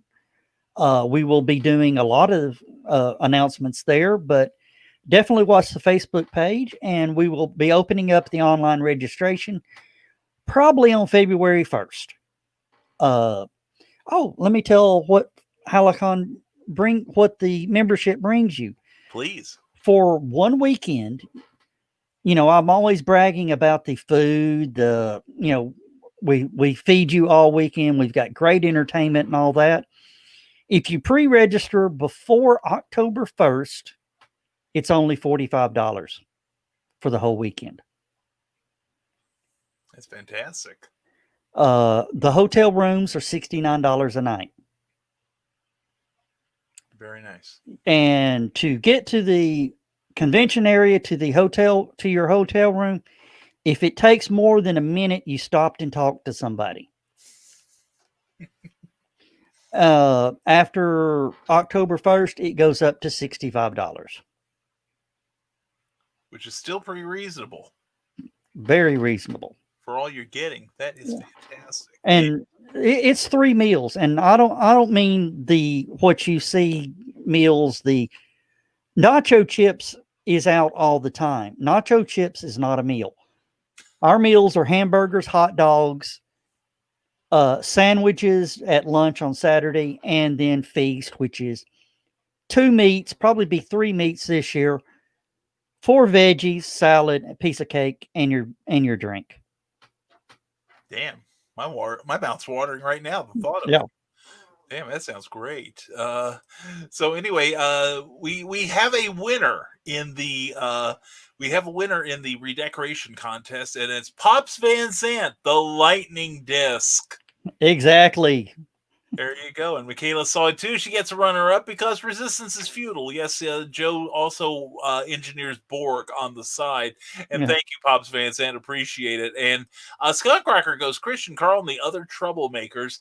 Did anyone see something in that reflection besides a rocket ship? Carl's looking. Oh my, says Carl. And yep, it's there, Skunkrocker. What, the SN8? Must be. Or the engines lighting up. That could be. Well, Skunk, I'm sure will reveal that on this Thursday's Stupid O'Clock, I'm sure, at 9 p.m. Yeah.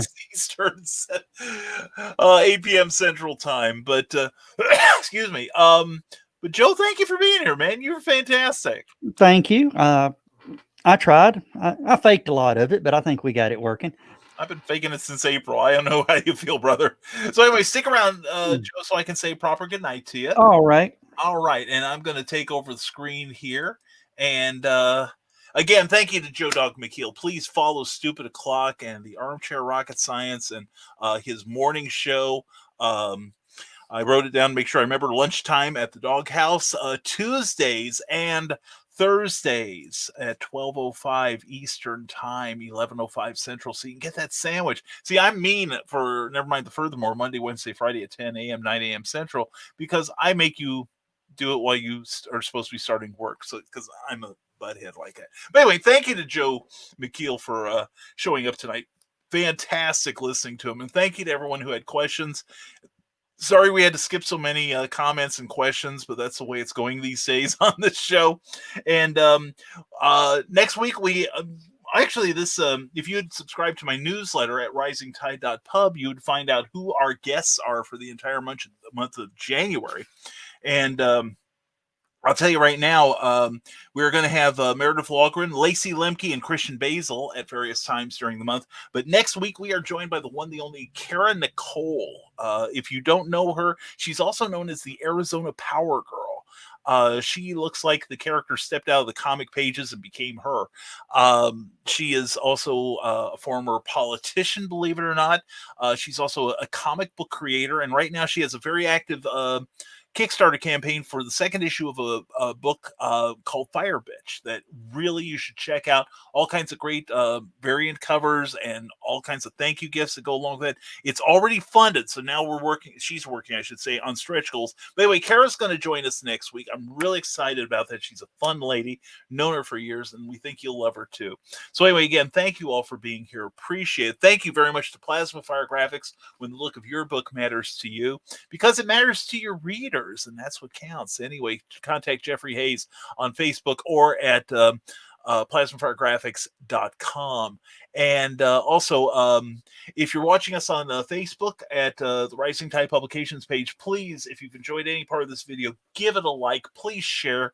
Let your friends know the cool people you hang out with, and let them know about Joe. I think they'll be highly entertained. Also, if you're watching us on the Brian K. Morris Rising Tide Publications page on YouTube or the Geek Insider page on YouTube, please give the video a like if you've enjoyed any part of it. And also, please subscribe to the page you're watching on. It helps us so very much. All right. It means a lot to us. And also, please tickle that little bell so you'll be notified of any appearances that we make in the future.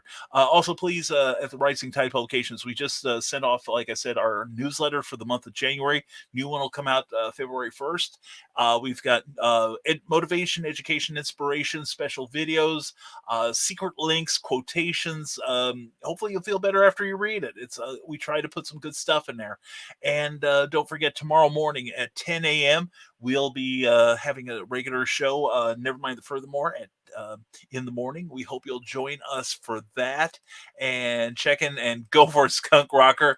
Okay, it didn't take that long. It's up now. Okay, that was easy. Anyway, and thank you, Willow Schuyler. Also, don't forget Willow's Pillow Talk Friday nights, I believe it is, around 9 or 10 o'clock. Please follow Willow Schuyler on Facebook, and she'll let you know what it is. And also, thank you, Willow, as always, for mentioning us Love you, honey. My honey is home, so I definitely have to sign off now.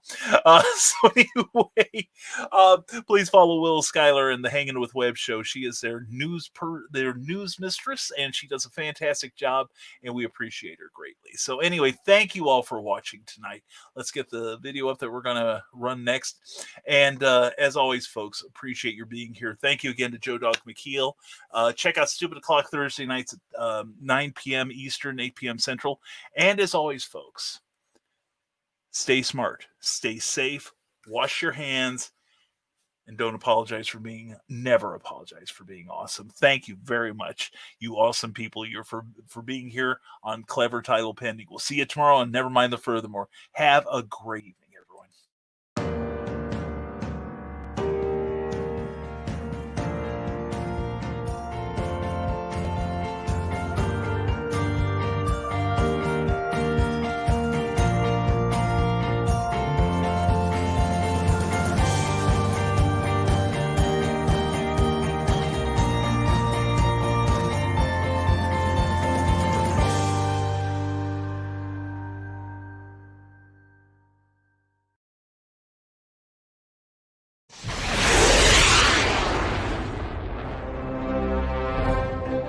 From author Brian K. Morris comes a classic hero in a high-flying, fast-paced, and action-packed steampunk adventure.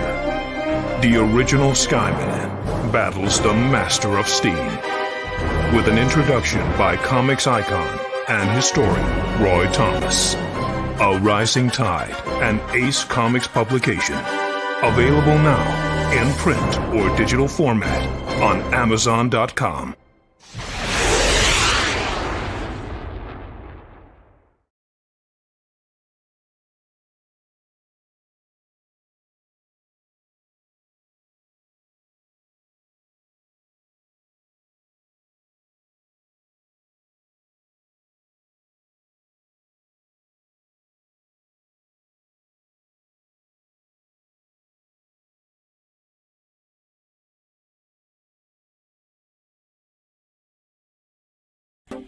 Thank you for tuning in to Clever Title Pending, a Rising Tide Publications and Brian K. Morris production.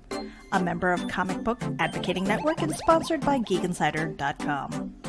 Become part of our show with sponsorship and advertising opportunities. For details, contact advertising at GeekInsider.com or visit podcast.geekinsider.com. The Geek Insider podcast is available on your favorite app, so please hit the follow button and share it out to your friends. Because if you don't, you might have to turn in your geek card.